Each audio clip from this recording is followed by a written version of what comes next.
বিলচে আয়োজিত আজকের এই সেমিনার এখনই শুরু হচ্ছে।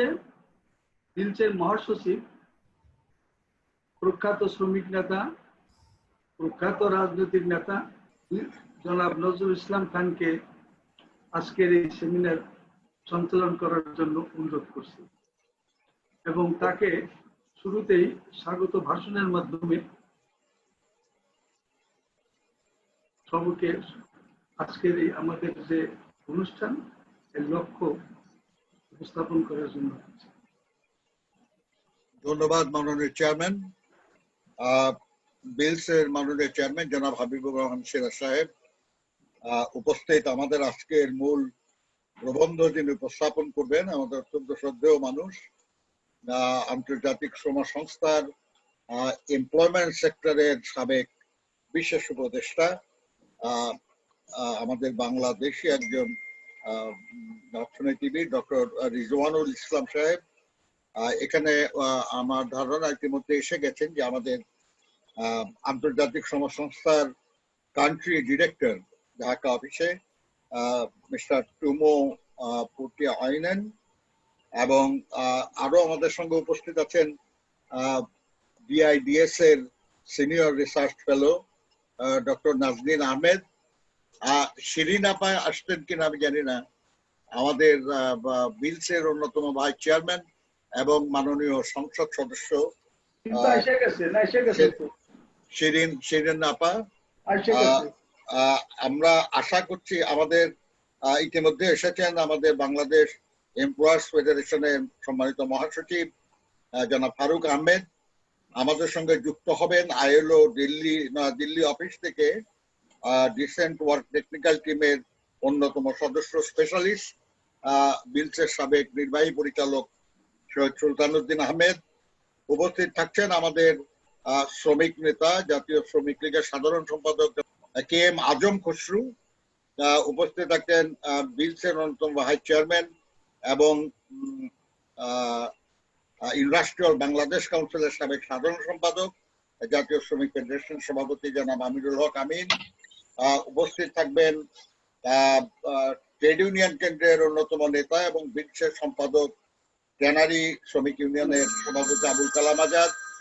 উপস্থিত থাকবেন আপনার রাজশাহী বিশ্ববিদ্যালয়ের ইনস্টিটিউট অফ বাংলাদেশ স্টাডিজের অধ্যাপক ডক্টর জাকির হোসেন এবং উপস্থিত থাকবেন আমাদের আইনজীবী এবং শ্রম বিশেষজ্ঞ বাংলাদেশ সুপ্রিম কোর্টের আইনজীবী ডক্টর উত্তম কুমার দাস।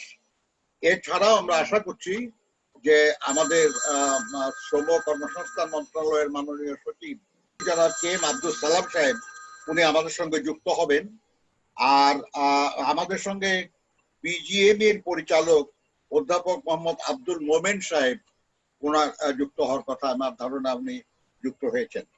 সম্মানিত আলোচক বৃন্দ, আমরা সবাই জানি যে আমরা শুধু বাংলাদেশ না, সারা দুনিয়া আমরা একটা সংকট কাল অতিক্রম করছি। এই সংকট অভূতপূর্ব, এমন সংকট আমরা কখনো দেখি নাই, অন্তত আমাদের জীবনে দেখি নাই। তো সেই সংকট কালে যে বিষয়টি অত্যন্ত প্রাসঙ্গিক, বিশেষ করে যারা দেশের উন্নয়ন নিয়ে ভাবেন এবং তার চেয়েও বড় কথা যারা দেশ কর্মী বলে যারা পরিচিত, সেই শ্রমজীবী মানুষের জন্য কাজ করেন, তাদের কাছে এই সময়টা অত্যন্ত প্রাসঙ্গিক, গুরুত্বপূর্ণ। এবং যে বিষয়টা খুবই প্রাসঙ্গিক সেটা হলো চাকরি, এমপ্লয়মেন্ট। কারণ চাকরি এমন একটা কাজ যেটা সবাই চায়, সেটা নিজেই করতে চান বা কারো অধীনে করতে চান কিংবা কয়েকজনে মিলে করতে চান, সবাই চায় আর কি। কিন্তু কেউ পায় কেউ পায় না।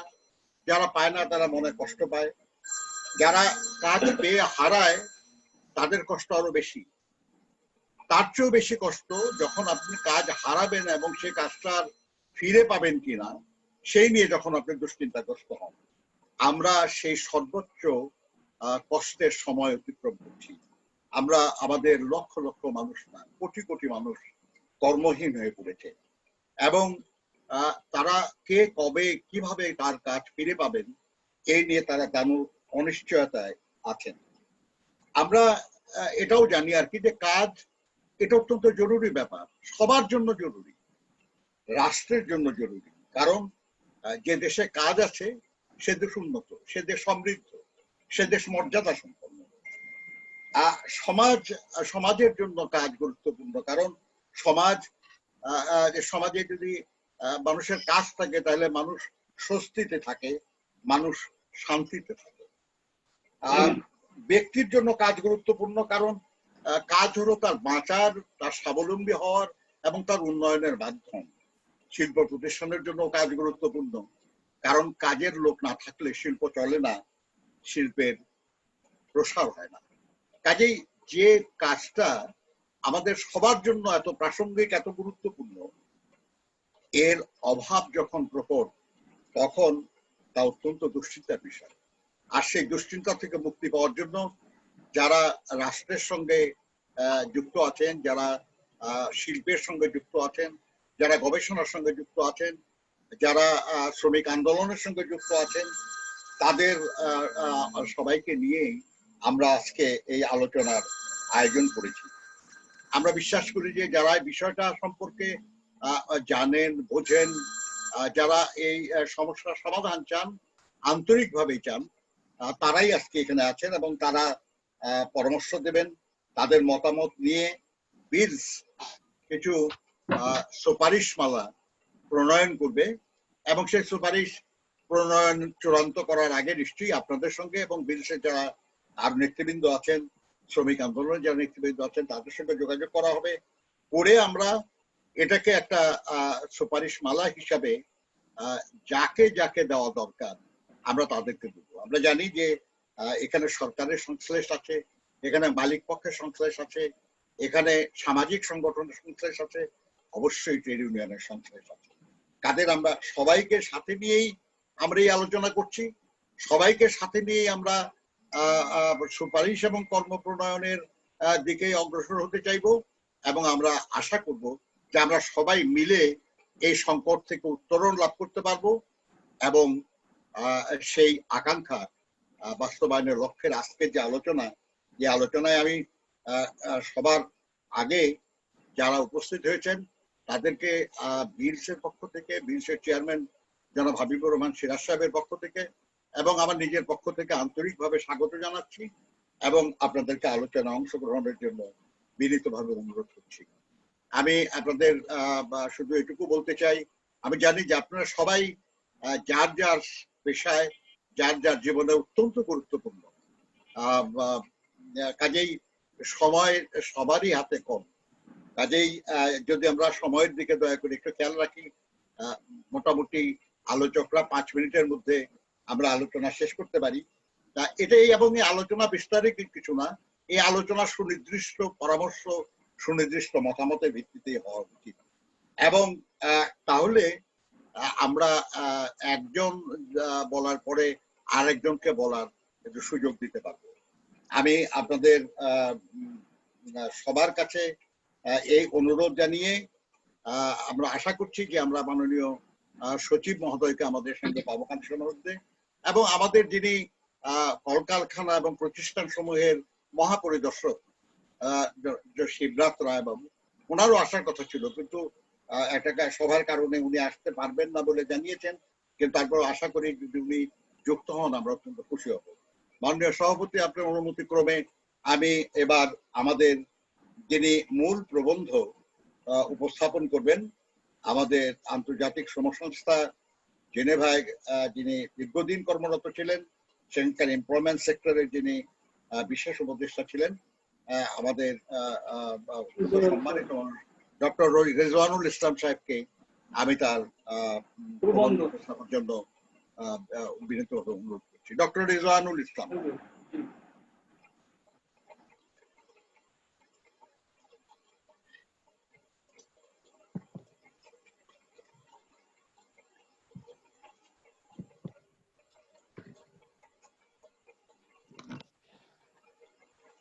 ধন্যবাদ মিস্টার জনাব নজরুল ইসলাম খান, মাননীয় মহাসচিব এবং নির্বাহী পরিচালক বিলস, জনাব chairman Janab Habibur Rahman Siraj, the country director of the ILO, Mr. Tumo Poutianen, and other participants, good afternoon. It's a pleasure for me to be able to join this webinar on a very important topic, which, as Mr. Khan has already mentioned, is key not only to the economic revival of the country, but also for the lives and livelihoods of the millions of workers who may be working or who may have lost their jobs. Without any further ado, I will start my presentation. The basic objective of my presentation will be to look at the impact of the COVID pandemic on employment and livelihoods, and of the workers, and in general of the poor and low-income people, and to discuss ways and means of making economic recovery more inclusive, more sustainable. That last bit is extremely important because, of course, economic recovery, revival of the economy is important, but the debate has to move on to the more important issue of who benefits from this economic revival, how inclusive this revival is. And a good part of my presentation will focus on that. One other point, although my presentation is in English, and I will probably speak in English also, because I see Tomo here, so I will continue to speak in English, but for the information of the others, let me mention, please let me know when I should switch over to Bangla. At any point in time, if required, and if asked, I can switch over to Bangla. Okay? Now,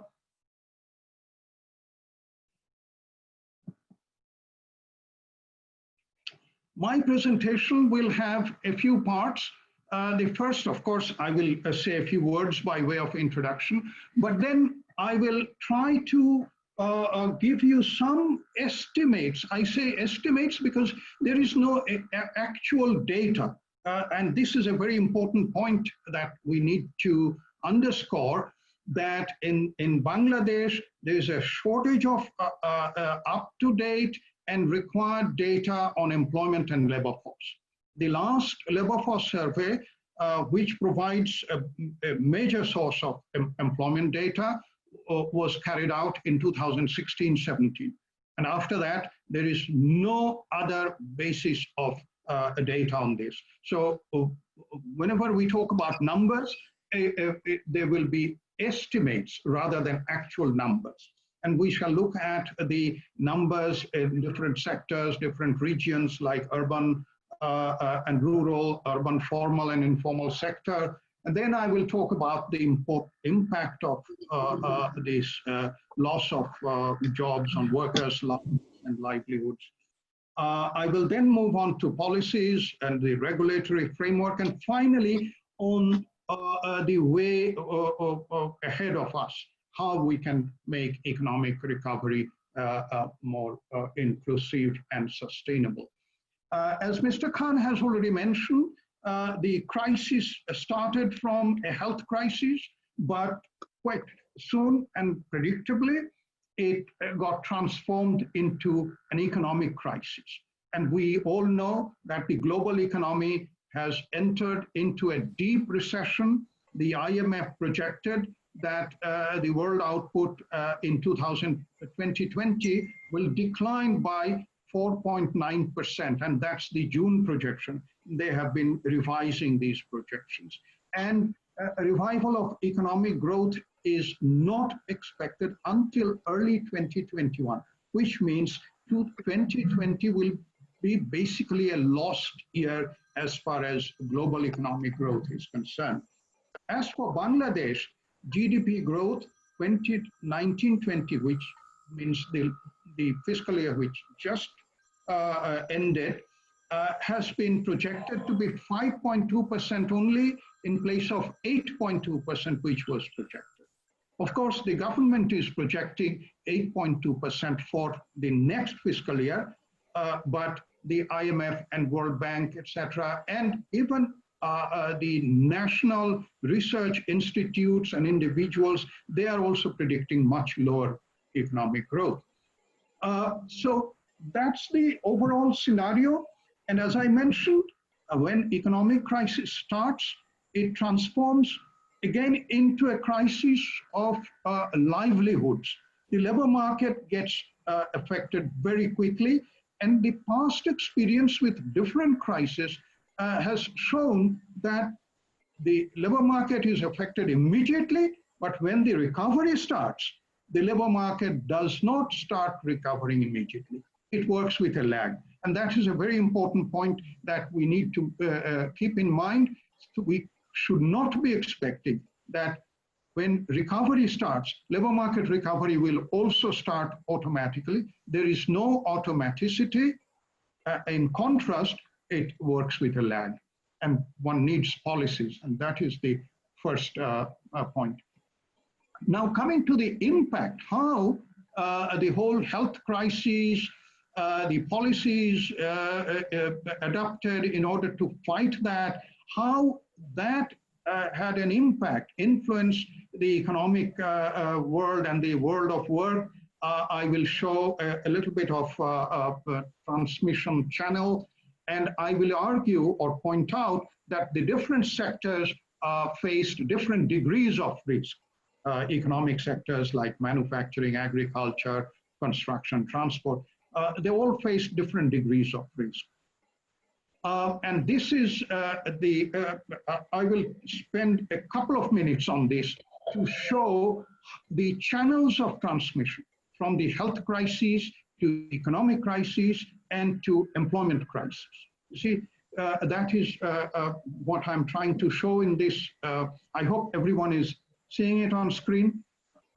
When the measures are adopted to face the challenge of COVID, there are two broad channels that are at work. One is on the domestic front and one is on the global front, external front. In the domestic front, there was disruption in production and supply. That was the immediate thing. We shut down everything. But that in turn led to job loss, which is shown by this thick arrow going from the left box to the next box. And when jobs are lost, income is not there or declines, that leads to a loss of demand for goods and services. And when demand is affected, of course, the whole economy is affected and so on and so forth. And the shutdown also created decline in demand due to what I call X factors, the box, a third box from the left-hand side. I hope you can see that. What are these X factors? If you think of your, is there any problem or I can continue? Please, go ahead. If you think of our daily life in the country, we know how our daily lives were affected. Even after the opening up, official opening up, let's say from early June, have we started going to restaurants, for example? Have we started traveling normally from Dhaka to other parts of the country, Dhaka to other countries of the world, and so on and so forth? So we are living in a kind of uncertain atmosphere, uncertain environment, where we are in a kind of state of fear, if I may say. And that leads to all kinds of uncertainties. And I summarize the entire situation under this X factor, and that also leads to a decline in demand. So that is the domestic side. The global side, the external side, there are two major fronts through which we are being affected. One is the decline in demand for exports, which leads to job losses, we all know. and the other is the decline in overseas employment. We all know overseas employment is a very important source of not only employment, but also incomes for a large number of households in Bangladesh. And when employment declines, remittances decline, income declines, and then a multiplier effect on production. Because if you are not receiving enough income, you don't buy things, and if you don't buy things, it affects production and hence employment. So you can see that the whole, the global economy, the domestic economy, they are all interlinked and having a negative impact on employment and the labor market.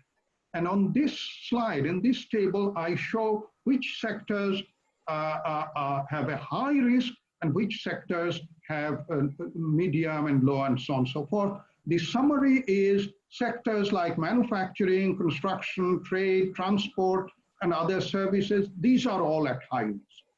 Fortunately, agriculture is not still a high risk sector. So that's the summary. But then I distinguish two periods: during the shutdown and after the shutdown, when the recovery should be starting. Now, shutdown has been lifted. Theoretically, recovery should be starting, but whether that is happening, that's a question I will come to in a moment. Again, if you look at the current state of the labor market, on this slide, the left side, you will see that in the country as a whole, almost 69% of those who are employed are facing high risk, this brown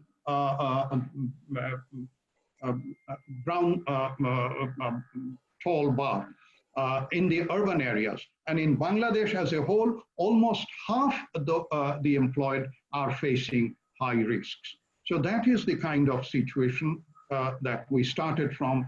Again, we all know that a large proportion of the economy or the labor force are employed in the informal sector, and 59% in the non-agricultural employment, they are in informal sector predominant employment. So that is where we started from. It was an ideal situation, as we often say, for being hit by a storm, and the storm really hit us badly. And I estimated the loss of employment for two basic phases. One, as I say, during the period of shutdown, which was April and large part of May. But the shutdown has been lifted, economy has been allowed to function, and now we are in a kind of a transition phase, recovery, or the economy is trying to recover. So I tried to look at these two phases separately, because these are not the same. When there was complete shutdown, almost all of those who worked in the urban areas, informal economy and so on, lost their jobs. But when the economy started recovering, at least some are trying to get back to work. And I summarize these results. The first phase, the shutdown phase, almost 11 million, I would say over 1 crore people may have lost their jobs. I say may have because, as I said at the beginning, these are estimates. There is no actual data. So 11 million people may have lost their jobs, and add to that another 3 million who were already unemployed. At any point in time in Bangladesh, 3 million, 30 lakh people are unemployed. And if you add those, 1 crore 35 lakh people may have been unemployed at that time, which is almost 20% of the labor force. I'm talking about April, May. In April, May, about 20% of the labor force may have been unemployed. That's the first phase, first estimate. The second estimate is for the year as a whole, 2019-20. And for that, the job loss that I estimated is over 2 million. This is the fourth column here. If you look at the fourth column, 2 million, which is 20 lakh, and more than 3% of what would have been the normal employment may have been lost. And if you look at the fourth column by sector, I have tried to disaggregate by sector. In the manufacturing sector, only more than 5 lakh, nearly 6 lakh people may have lost their jobs, and so on and so forth. So this is for the year as a whole. And I also tried to do that by urban and rural areas, and particularly for the urban informal sector. Again, if you look at column 5, you will see that in the urban areas, 1.25 million, which means 12 lakh people may have lost their jobs, and in the urban informal sector, over 10 lakh. So that is the kind of job loss that we are talking about. Now, I also look at a particular industry, which is the ready-made garment industry. In this graph, I have shown monthly figures for 2019-20 compared to the earlier year. You can see that even before the COVID crisis affected the garment sector was not doing very well. And in April and March and April, it really went down, and it recovered a bit in May, but not much. And again, I tried to estimate how many jobs may have been lost there. According to a BGMEA official press release, 348 factories closed down. This press release I saw on their website, dated 6th of June. And if we multiply that by the average number of workers, I get something like this, 324,000 and so on. So that's based on the assumption of the average number. It may be a little less, maybe a little more. But I also tried to make my own estimates based on the decline in the growth of exports and the relationship between employment growth and export growth and so on. And my conclusion is approximately about 400,000, 4 lakh workers may have lost jobs in the ready-made garment industry alone. But as I said, these are estimates, there are different estimates, and so on and so forth. How are the livelihoods being affected? Again, there is no official data. So we have to depend on smaller scale surveys, purposive surveys. One such survey is the BRAC BIGD survey of slum households. There we see that in April, if you look at the last few lines, in April compared to February, the urban slum dwellers had a 75% decline in incomes, and rural areas 63% decline in incomes.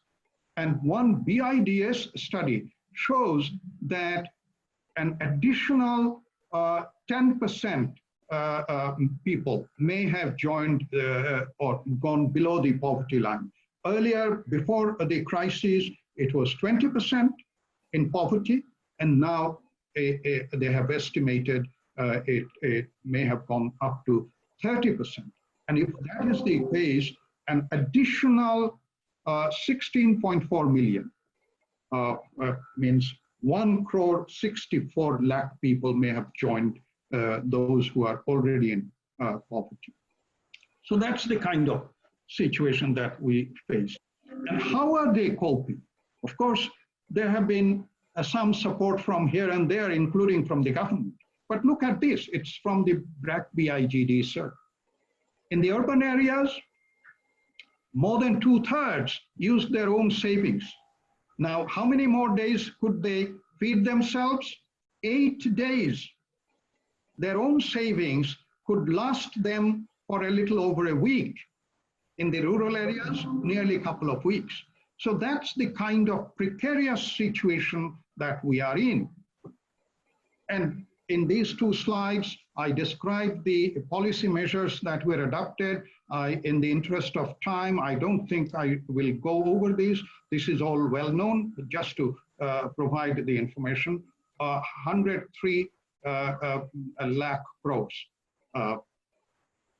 And then, of course, there are social safety nets and other measures. We are very much aware of these, so I'm not going to go into the details of these.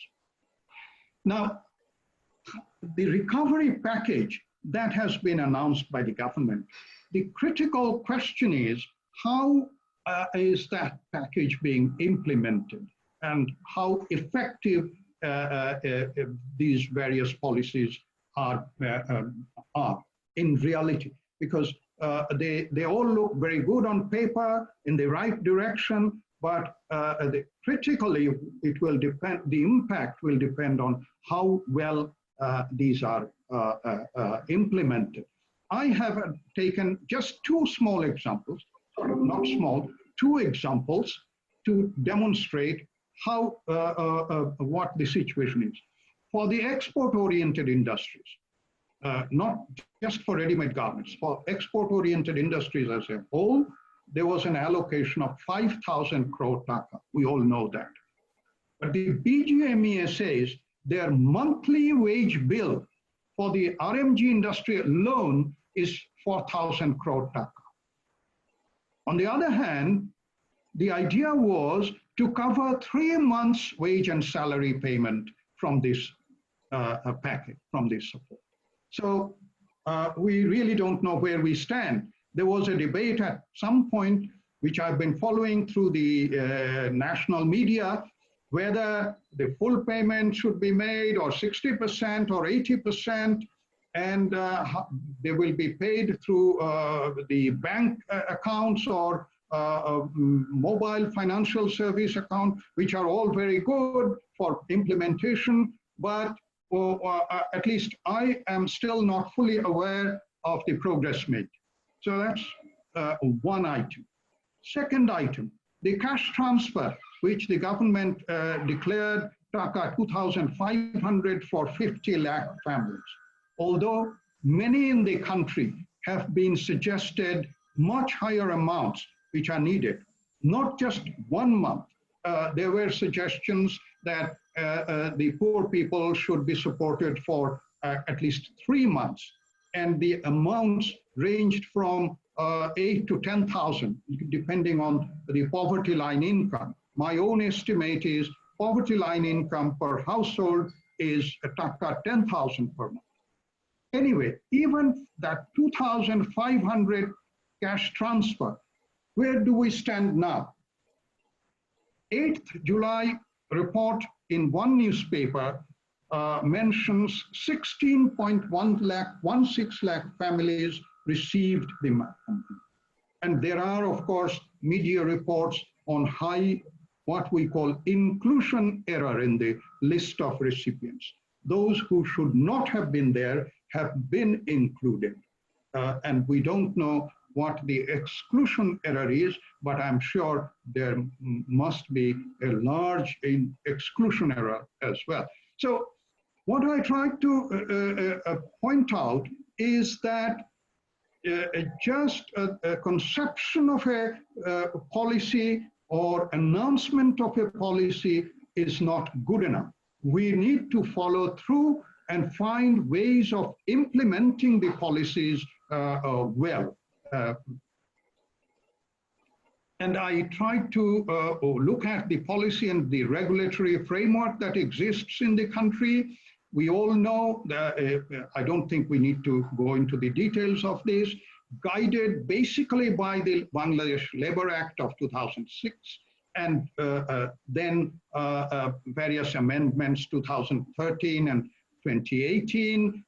Some improvements have been made. For example, the minimum 30% required for forming a trade union has been relaxed to 20%, but the proportion of workers covered by trade unions remains low.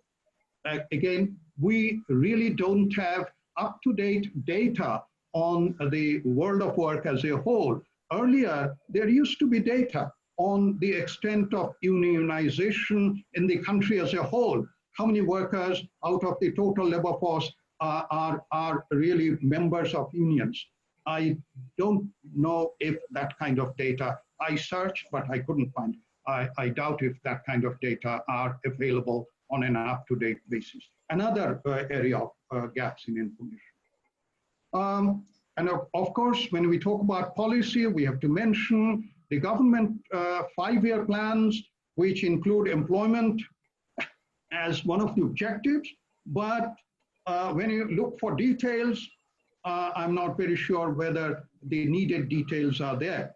Likewise, the budget for 2020-21 mentions employment promotions alongside the recovery package, but it seems that the assumption is that when the economy recovers, there will be jobs automatically. Now we come to the final part of the presentation, the recovery. There are different projections. These are all projections. IMF, World Bank, ADB, and the government. Now you can see that for 2020-21, the next fiscal year, it ranges from 1% to 8.2% of the government. Some, for example, IMF, World Bank, government, if you look at them, they are very optimistic. World Bank is less so.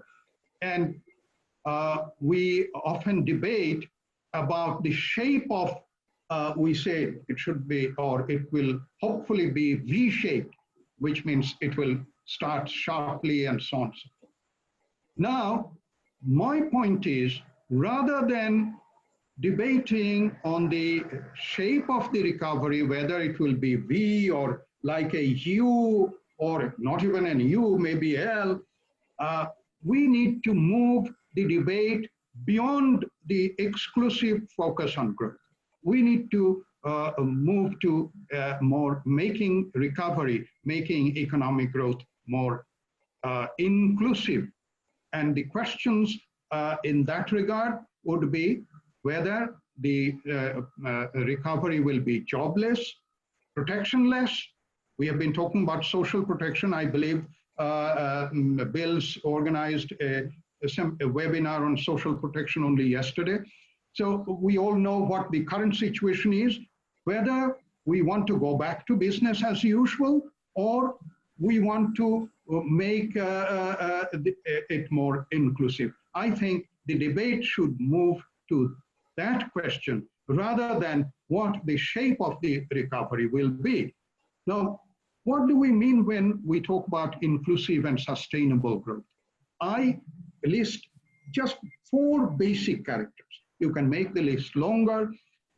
One is, of course, productive employment and decent work, and then associated with that is reduction in poverty and inequality, social protection, and basic healthcare. This is, in my view, this should be the basic minimum package to make growth inclusive. And the strategy that is needed, I have outlined here a 2-phase strategy. Just like the manner in which the economy was impacted, shutdown and the recovery, here also I suggest a 2-phase recovery. One is the emergency phase and the other is the medium-term phase. The emergency phase already started from the last week of March, and I'm afraid it continues. Although shutdown has been lifted, I think we still are in that emergency phase, and we really don't know how long that might continue. And once the economy starts recovering, that's when the medium-term phase should start. Now, for the emergency phase, I think we should focus on at least these 3. There can be discussion on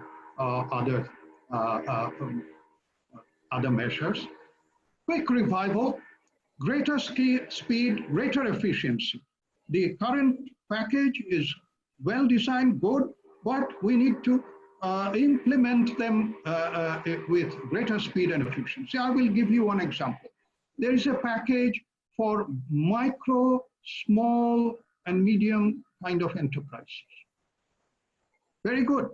But the really micro, mini school, self-employed people, are they able to get access to this kind of support?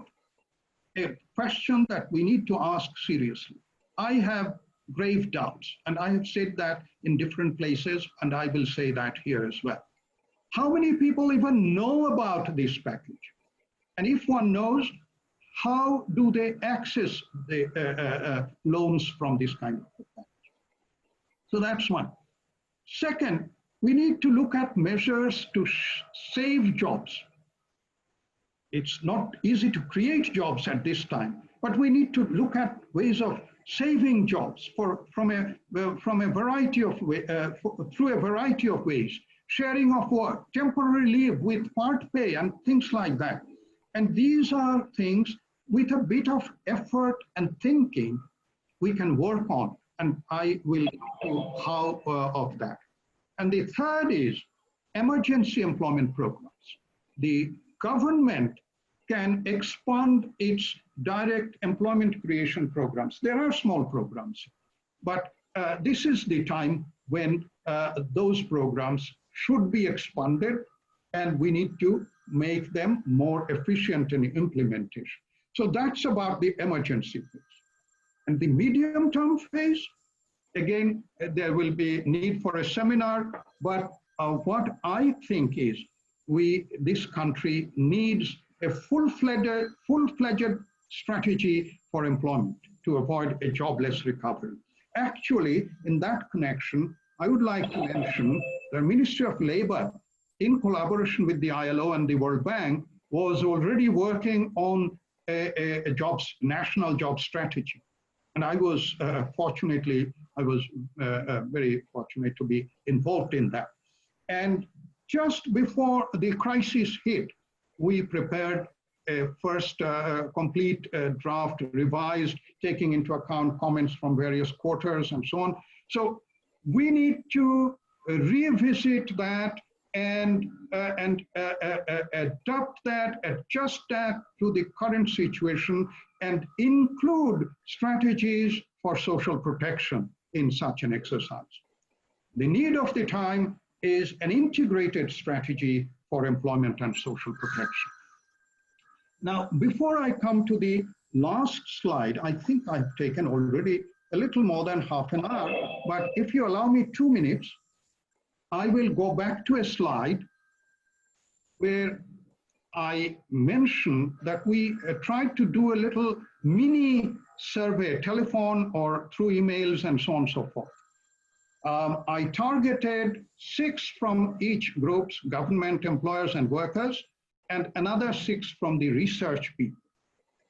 All of them, those who responded up to now, except one, state that we need strategies for employment and social protection, all combined and so on. So all except one.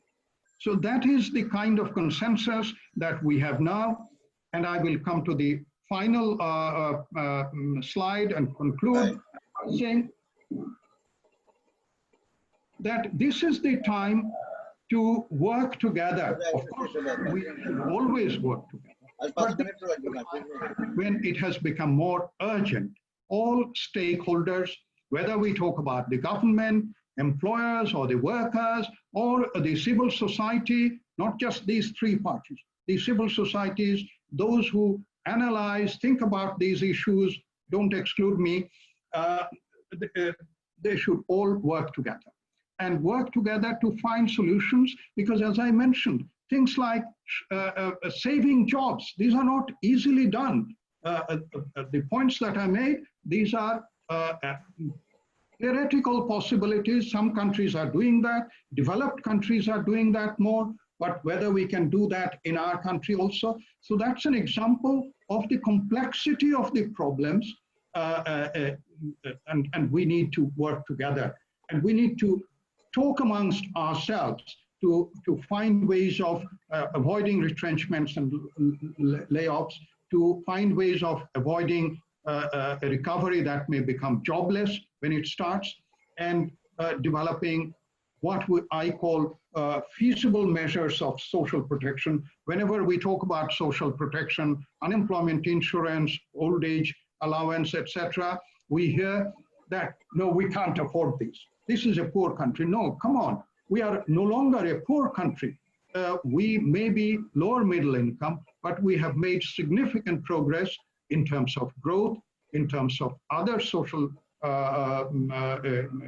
developments, but we need to make progress on this front as well, employment and social protection. And I would like to conclude by saying that a time of crisis is the time for more rather than less dialogue. We need to talk more and try to find solutions together. Thank you very much. Thank you. Thank you very much, Rizwanul bhai. The final word it was very important that it's a time for more dialogue, not less. Thank you. I believe we all are for that, because without dialogue, we cannot work together, and we need to work together. This is the time to work together, because it's a common problem, and we need to solve it together. Okay, so with permission of the chair, may I request Mr. Tumo, the Director ILO office in Dhaka, to kindly comment on the presentation of Mr. Rizwanul Islam. Mr. Tumo, please. Thank you, Mr. Nazrul Islam Khan, and also Mr.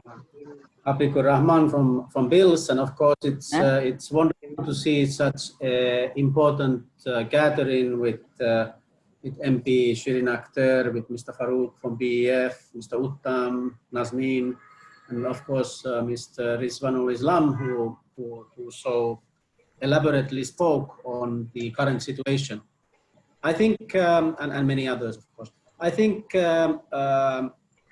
we share the analysis of the situation where we are in, and I think a lot of discussions in the last weeks and months have been there on how to find the right formula for moving forward together, and I think it is still indeed still in the seeking.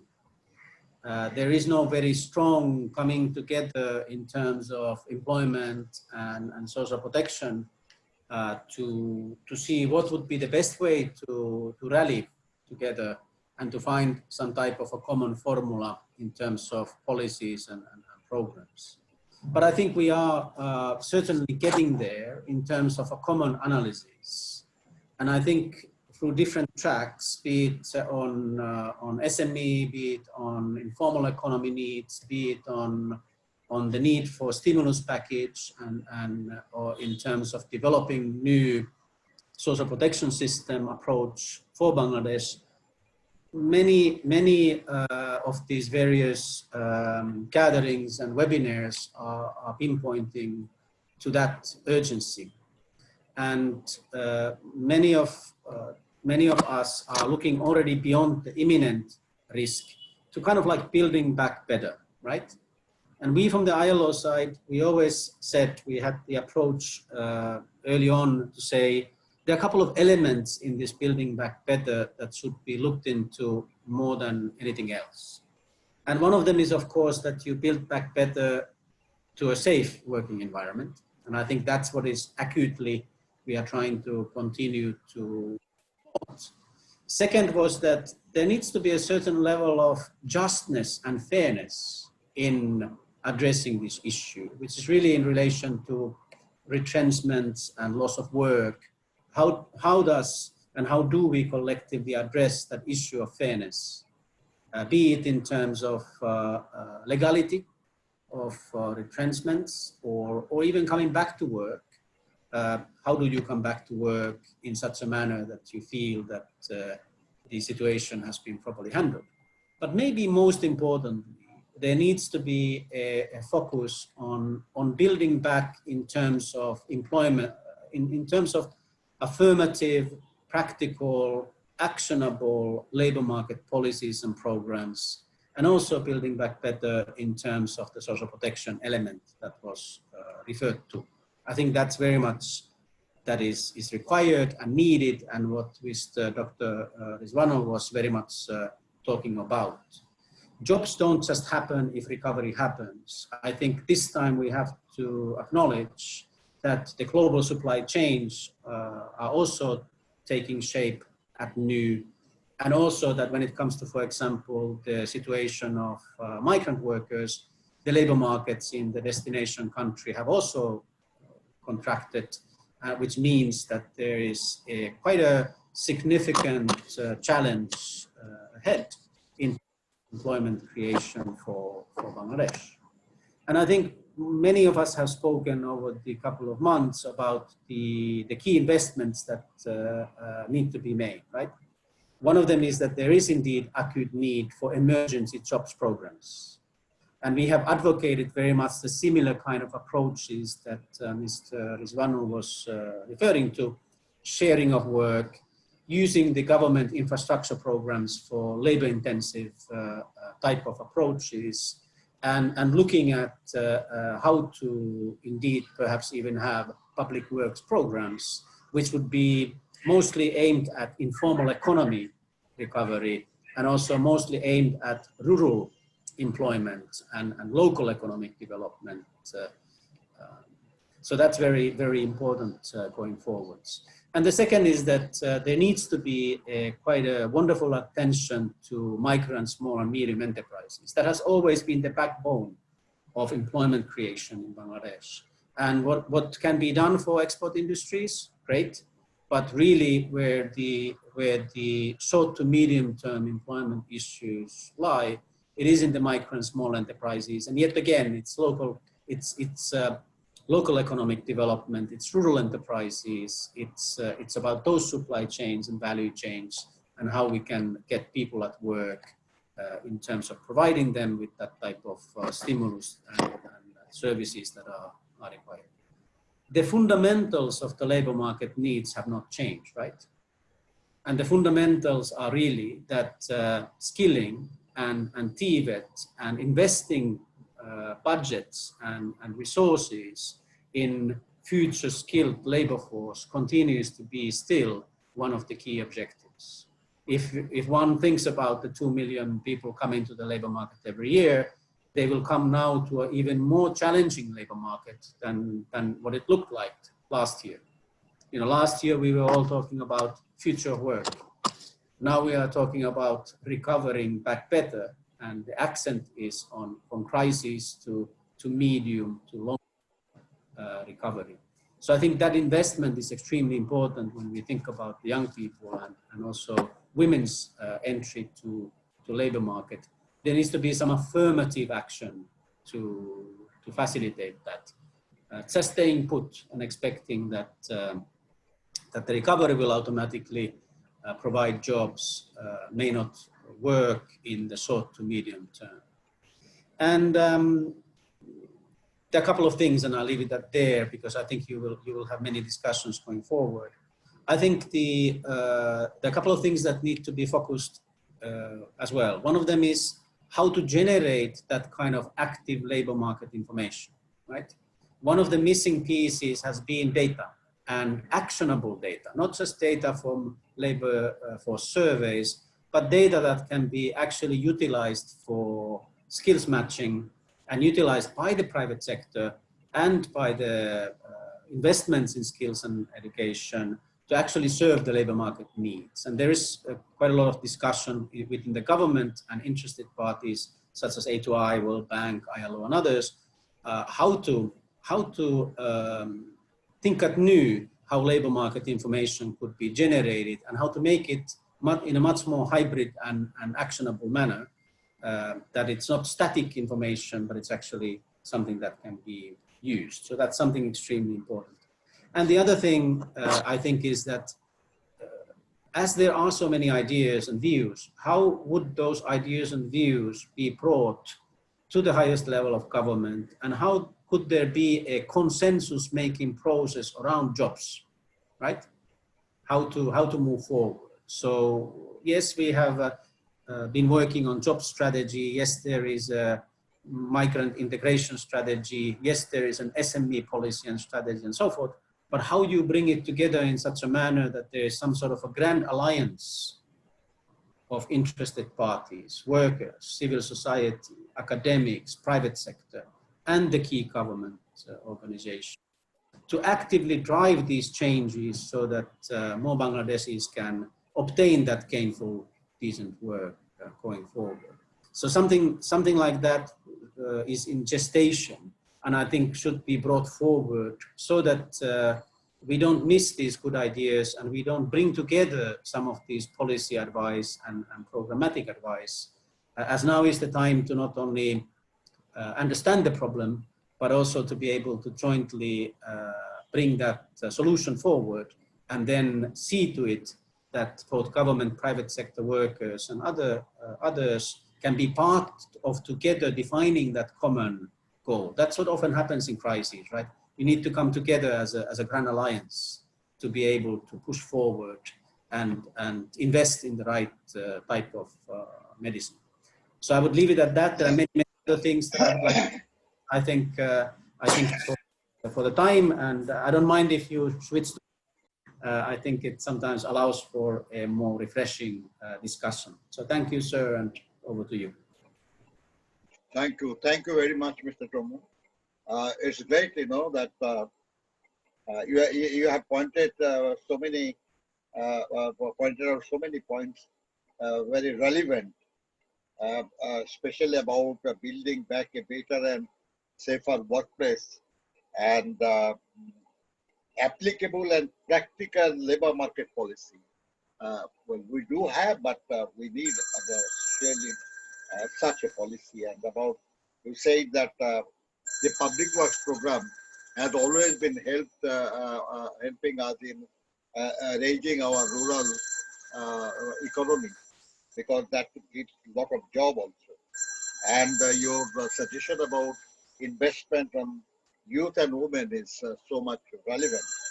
And what you said, that grand alliance, which is necessary, I believe today we have organized a mini type of that, and with a view to encourage a grand alliance, what you have referred to. Thank you very much, Mr. Tomu. May I now request the Senior Research Fellow of Bangladesh Institute of Development Studies, BIDS, Dr. Nazrul Ahmed. Dr. Nazrul Ahmed, may I request you to kindly present your views? Well, I'm sorry, around 5 minutes or so. Thank you very much, dear Chair, respected Nazrul Islam Bhai, and all others. I mean, if I start, addressing everybody, it will take like 5 minutes. আমি বাংলা এবং English দুটো মিশিয়ে বলবো. I'll speak both in Bangla and English. First, I would like to really thank for the wonderful presentation, Rizwan Bhai. It was a very enlightening, and I think it covered many issues more towards solution. That's what I really liked about today's presentation, that Rizwan Bhai was really trying to see how we can look at the core of the problem and try to find some solutions. That I think what BILS is trying to do. So BILS ke ধন্যবাদ আজকের এই আলোচনায় অংশ নেওয়ার জন্য। যেহেতু অনেকেই বলবেন, আমি কয়েকটা জায়গা ফোকাস করব। প্রথমত প্রেজেন্টেশনে রিজওয়ান ভাইয়ের দুটো পয়েন্টে আমি বলতে চাই। একটা হচ্ছে আরএমজি সেক্টরের জন্য যে মাসে 4000 কোটি টাকা লাগে, সেই ক্ষেত্রে রিজওয়ান ভাই, I think that issue is if you think of the whole wage bill, কিন্তু আমাদের মনে রাখতে হবে যে এমন নয় যে পুরো 3 মাসই কাজ বন্ধ ছিল। লকডাউনের জন্য আরএমজি সেক্টর কিন্তু পুরো সময়টাতে বন্ধ ছিল না, 1 মাসের মতো বন্ধ ছিল। দ্বিতীয়ত হচ্ছে যে সেই 1 মাসের এভাবে তো আর ওয়েজটা চিন্তা করা যায় না, সারা বছর যা বিক্রি হয় সেটার উপর ভিত্তি করে the wage bill goes to them. So in that case, if we look at the statistics and what was informed from the RMG sector itself, তারা বলেছে যে তাদের এই সময়ে 55 ভাগ অর্থ আছে, অর্ডার আছে। বাকি 45 ভাগ অর্ডার বাতিল হয়েছে। তাহলে ওই 55 ভাগ অর্ডারের এগেইনস্টে যে wage bill, they have that the capacity to give that wage bill. ওই 55 ভাগের জন্য যে ওয়েজ বিল সেটা তো সেই বিক্রি থেকেই চলে আসছে। হ্যাঁ, দ্য ইস্যু ইজ আসলে যে যেটা ওনারা বাইরে পাঠিয়েছেন অনেকে ঠিক টাইমে বিলটা পাননি। এখন সেই ক্ষেত্রে তাদের সাপোর্টটা হয়তো দরকার ছিল। So there are some issues there. It's not যে কমপ্লিট লস হয়েছে, অনেক ক্ষেত্রে এটা ডিলে ইন দ্য পেমেন্ট, অনেক ক্ষেত্রে আটকে গেছে। এবং সেই ক্ষেত্রে আই থিঙ্ক এক একজন এন্টারপ্রেনারের অবস্থাও ভিন্ন। আমরা যদি দেখি বাংলাদেশের আরএমজি সেক্টরের 27% হচ্ছে লার্জ ইন্ডাস্ট্রি, যাদের 1000-এর উপরে শ্রমিক আছে, এবং এটা একটু রাফ হিসাব বাট স্টিল, এবং মিডিয়াম ক্যাটাগরির বেশি হচ্ছে ফ্যাক্টরি। সো মিডিয়াম ক্যাটাগরি প্রায় 40%-এর মতো। তো সেই দিক থেকে মিডিয়াম ক্যাটাগরি ফ্যাক্টরির তাদের বিশেষ করে স্মল যারা, তাদের সমস্যা ছিল হয়তো বেশি, কিন্তু large factory I don't think they all had problems. তাদের অর্ডারের সমস্যা ছিল না, বা তাদের এমন না যে ওই মুহূর্তে টাকা না আসলে তারা দিতে পারবেন না, তা না। So if we take the পুরা সময়ের ভিউটা যদি নেই, এটা যে যেই মাসে টাকা আসে সেই মাসেই আমি ওইভাবে বেতন দিচ্ছি, বিষয়টা তো তা না। তাহলে অর্ডারের 55% ছিল বাকির, এবং বলা হয়েছে ওই সময় $3 বিলিয়ন অর্ডার শুধু বাতিল হয়েছে। তো কাজী ওইভাবে চিন্তা করলে so I think it's not যে পুরো বেতনটাই সরকারের কাছ থেকে নিতে হবে, বিষয়টা এমন ছিল না। কারো কারো জন্য হয়তো সত্য, এবং এই কারণে আপনার প্রেজেন্টেশনে আমরা দেখেছি যে অনেক ফ্যাক্টরি বন্ধ হয়েছে, but not all of them had been facing problem. So এই জায়গাটাতে একটা বিষয় ছিল যে কারা সাহায্য নিবে কারো নিবে না। অনেক ফ্যাক্টরি আছে তারা হয়তো they didn't even opt for that fund, তারা সেটা করেন না। আরেকটা বিষয় আমি যেটা রিজওয়ান ভাই শেষে বলছিলেন যে when we think of the recovery, উনি বেশ কয়েকটা জিনিসের কথা বলেছেন যে আমরা যেন জবলেস গ্রোথ না হয় এবং সেইখানে হেলথের দিকে নজর দিতে হবে। আমি মনে করি রিজওয়ান ভাই in addition to the 4 point you mentioned, one point I think you needs to be included, that is education and skill. কারণ আমরা যখন বলছি যে we want to recover এবং inclusive growth, that what you meant by inclusive growth, by inclusivity, একজন মানুষের যেন তার কোয়ালিটি এডুকেশন এবং স্কিল পাওয়ার সুযোগ থাকে। আমাদের দেশে কিন্তু ইনইকুয়ালিটি বাড়ার একটা বড় কারণ হচ্ছে, এবং জবলেস গ্রোথ বলি বা জবটা এনাফ জব নয়, এই যে গ্রোথ, সেটার একটা কারণ হলো আমাদের এডুকেশন এবং স্কিলের সমস্যা, কোয়ালিটি এডুকেশনের সমস্যা। ফলে যারা খুব কোয়ালিটি এডুকেশন নিতে পারছে না কিংবা প্রাইভেট সেক্টরে গিয়ে ভালো এডুকেশন নেওয়ার জন্য এক্সট্রা স্পেন্ড করতে পারছে না, তারা কিন্তু পিছিয়ে যাচ্ছে। ফলে আমি যখন ইনক্লুসিভিটির কথা চিন্তা করি হেলথের সাথে সাথে I think it's very important to include education and health. আমি আরেকটা দিকে একটু বলতে চাই, যেখানে রিজওয়ান ভাই পয়েন্ট করেছিলেন যে একদম ছোট যারা অনানুষ্ঠানিক খাতে কাজ করেন, যারা এই প্রণোদনা সরকারের বা এগুলোর মধ্যে সুযোগই পাবেন না, তাদের জন্য কি করা। একজন ফেরিওয়ালার হয়তো 5,000 10,000 টাকা পুঁজির দরকার, 20,000 টাকা পুঁজির দরকার। We need to think of them, যেখানে গভর্নমেন্ট 3,000 কোটি টাকা রেখেছে এনজিওদের মাধ্যমে বিতরণের জন্য, কিন্তু সেটাও আসলে এরা পাবে বলে মনে হয় না। সেই ক্ষেত্রে we can think, এটা ভেবে দেখা যেতে পারে নিয়ম কানুনে, যে এই যে আমরা বিকাশ, রকেট, নগদ এগুলোর মাধ্যমে যে মানুষের এখন অনানুষ্ঠানিক খাতের মানুষেরও যে অ্যাকাউন্ট আছে, সেইখান থেকে লোন নেওয়ার কোনো সিস্টেম করা যায় কিনা। That loan can be maximum 30,000 টাকা, এর বেশি হয়তো নেওয়া যাবে না, এবং সেইটাকে যদি সরকার রিফাইন্যান্স করতে পারে, আমরা এইটা চিন্তা করে দেখতে পারি। দ্যাট উইল সেভ মানে এমপ্লয়মেন্ট অফ মেনি পিপল, যারা সেলফ এমপ্লয়েড তাদের কাজ রিটেইন করতে এটা হেল্প করবে। এবং আমরা এখনো পর্যন্ত দেখছি যে সরকারের প্রণোদনার ক্ষেত্রে সবচেয়ে বেশি অনীহা হচ্ছে স্মল এবং মিডিয়াম এন্টারপ্রাইজকে লোন দেওয়ার ব্যাপারে। এই লোনগুলো ঠিক মতো গেলে কিন্তু অনেক এন্টারপ্রাইজ বেঁচে যেত। এমনকি আমরা আরএমজির ক্ষেত্রেও দেখছি যে যাদের এখনো যারা পেমেন্ট পান নাই, যেটা আগে অর্ডার ডেলিভারি দিয়ে দিয়েছেন, পেমেন্ট পাননি, তার ক্ষেত্রে কিন্তু লোন নেওয়া, নতুন এলসি খোলা সবকিছুতে সমস্যা হচ্ছে। কারণ সেইখানে তার ওই পেমেন্ট না পাওয়াতে ওনার একটা লিমিট থাকে ব্যাংক থেকে কোন পরিমাণ এলসির মাধ্যমে যেহেতু ওনারা ব্যবসা করেন কতটুকু উনি লোন নিতে পারবেন। এখন উনি টাকার পেমেন্ট না পেলে তো এটা ব্যাংকের এলসি মিট আপ করতে পারছেন না, ফলে they cannot go for the new loan. এই জায়গায়ও কিন্তু এগিয়ে আসতে হবে, কারণ ওনাদের হাতে কিন্তু এখন নতুন অর্ডার আসছে। We all know that, we really hope যে RMG sector is really reviving back. সেই জায়গাতে কিন্তু এই যারা সাপ্লাই দিয়েছিলেন এখন পর্যন্ত পেমেন্ট পান নাই, সেই কারণে যে ব্যাংক তাদেরকে নতুন লোন দিচ্ছে সমস্যা করছে। এই ক্ষেত্রে থার্ড পার্টি গ্যারান্টি বা অন্য কি করা যায় চিন্তা করতে হবে, তাতেও কিন্তু অনেকগুলো মানুষের এমপ্লয়মেন্ট রিটেইন হবে। সবশেষে একটু নারীদের এমপ্লয়মেন্টের কথা না বললেই নয়, রিজওয়ান ভাই হয়তো সময়ের জন্য আলাদা করে সেখানে যেতে পারেননি, যে এই এখন যারা জব হারাচ্ছেন তার মধ্যে মেয়েদের এমপ্লয়মেন্ট কিন্তু শুধু যে গার্মেন্টস তা না, এমনকি আমাদের বাসায় হেল্পিং হ্যান্ড হিসেবে যারা কাজ করছিলেন they use to earn a lot of money, এবং তাদের এটা দিয়ে কিন্তু শহরে তাদের সংসার চলতো, এবং ওনাদের অনেককে হয়তো প্রথম দিকে চালিয়ে গেছে যারা তাদের এমপ্লয়ার, বাট এখন অনেকেই করছেন না। ফলে যেটা হয়েছে এই বিপুল সংখ্যক নারীর কিন্তু অন্যদিকে যাওয়ার উপায় নেই। একটি গবেষণার সাথে আমি জড়িত ছিলাম, একটা রাইট টু ফুড বাংলাদেশ, যেখানে ডক্টর কাজী খলিকুজ্জামান আহমেদ স্যার আছেন। সেই গবেষণা আমরা শুধু দরিদ্র 834 জনের উপরে পরিচালনা করা হয়েছিল, এবং সেখানে দেখা গেছে যে যারা কোভিড এর আগেই দরিদ্র ছিলেন সেই দরিদ্র মানুষগুলার 98.6% বলেছে যে তাদের আয়ের কমে গেছে, এবং সবচেয়ে বড় যেটা তাদের সমস্যা সেটা হচ্ছে it's not very easy to switch the job.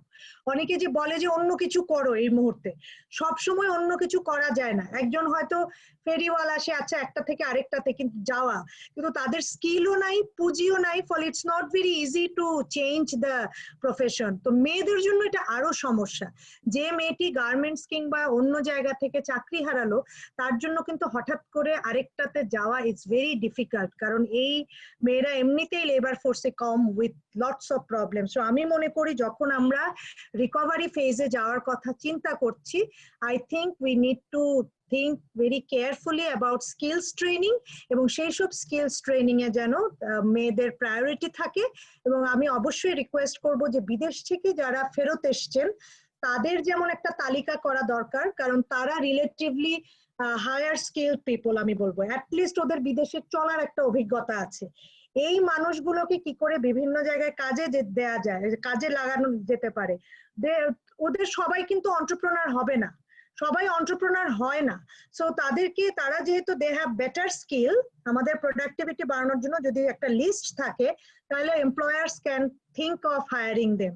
তো আমি মনে করি আমাদের যারা চাকরি হারাচ্ছেন, বিশেষ করে যারা স্কিলড ওয়ার্কার ছিলেন গার্মেন্টসে হোক বা অন্য জায়গায় হোক, তাদের একটা তালিকা, এটা কারা করবে সরকারের তরফ থেকে করা যেতে পারে, আর যারা বিদেশ থেকে ফেরত এসেছেন তাদেরও একটা তালিকা থাকা উচিত, সো দ্যাট উই নো যে এই স্কিল পিপল গুলো কোথায় আছে। কারণ অনেকে যদি ফেরত না আসতে পারে, we can track them, the associations can track them. সর্বোপরি সবশেষে বলতে চাই যে আসলে সাহায্য দিয়ে, শুধু নগদ বলি আর খাদ্য সহায়তা দিয়ে, এটা দিয়ে মানুষকে দীর্ঘদিন টিকিয়ে রাখাটা খুব difficult. All we need to do, the priority should be to retain the job and to create job. সেইখানে শিক্ষিতদের জন্য কিছু নতুন নতুন এভিনিউ তৈরি হয়েছে, অনলাইন ব্যবসা, অনলাইনের ডেলিভারি এন্ড আদার থিংস। কিন্তু যাদের এডুকেশন কম, যাদের এই ধরনের কম্পিউটার স্কিল কম, তাদের জন্য it has become very difficult to look for new jobs. সেখানে এগ্রিকালচার বলে, অ্যাগ্রো প্রসেসিং বলে, যে কোনো জায়গায় দিতে হলে পুঁজি, স্কিল এবং তার সাথে সাথে এমপ্লয়ারদের চেষ্টা to retain the job, all these things are important. Thank you very much.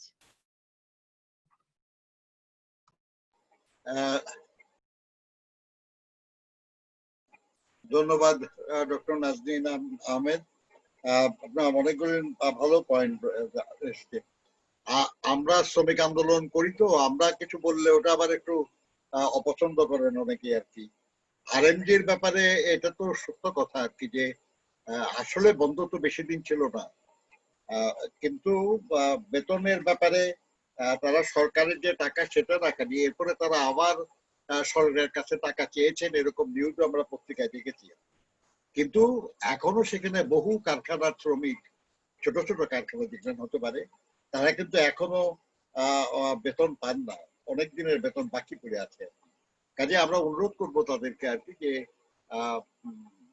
এই দুঃসময়ে লাভ লোকসান শুধু ব্যাপার না, মানবিক দিকটাও যেন সবাই বিবেচনায় নিয়ে আসে।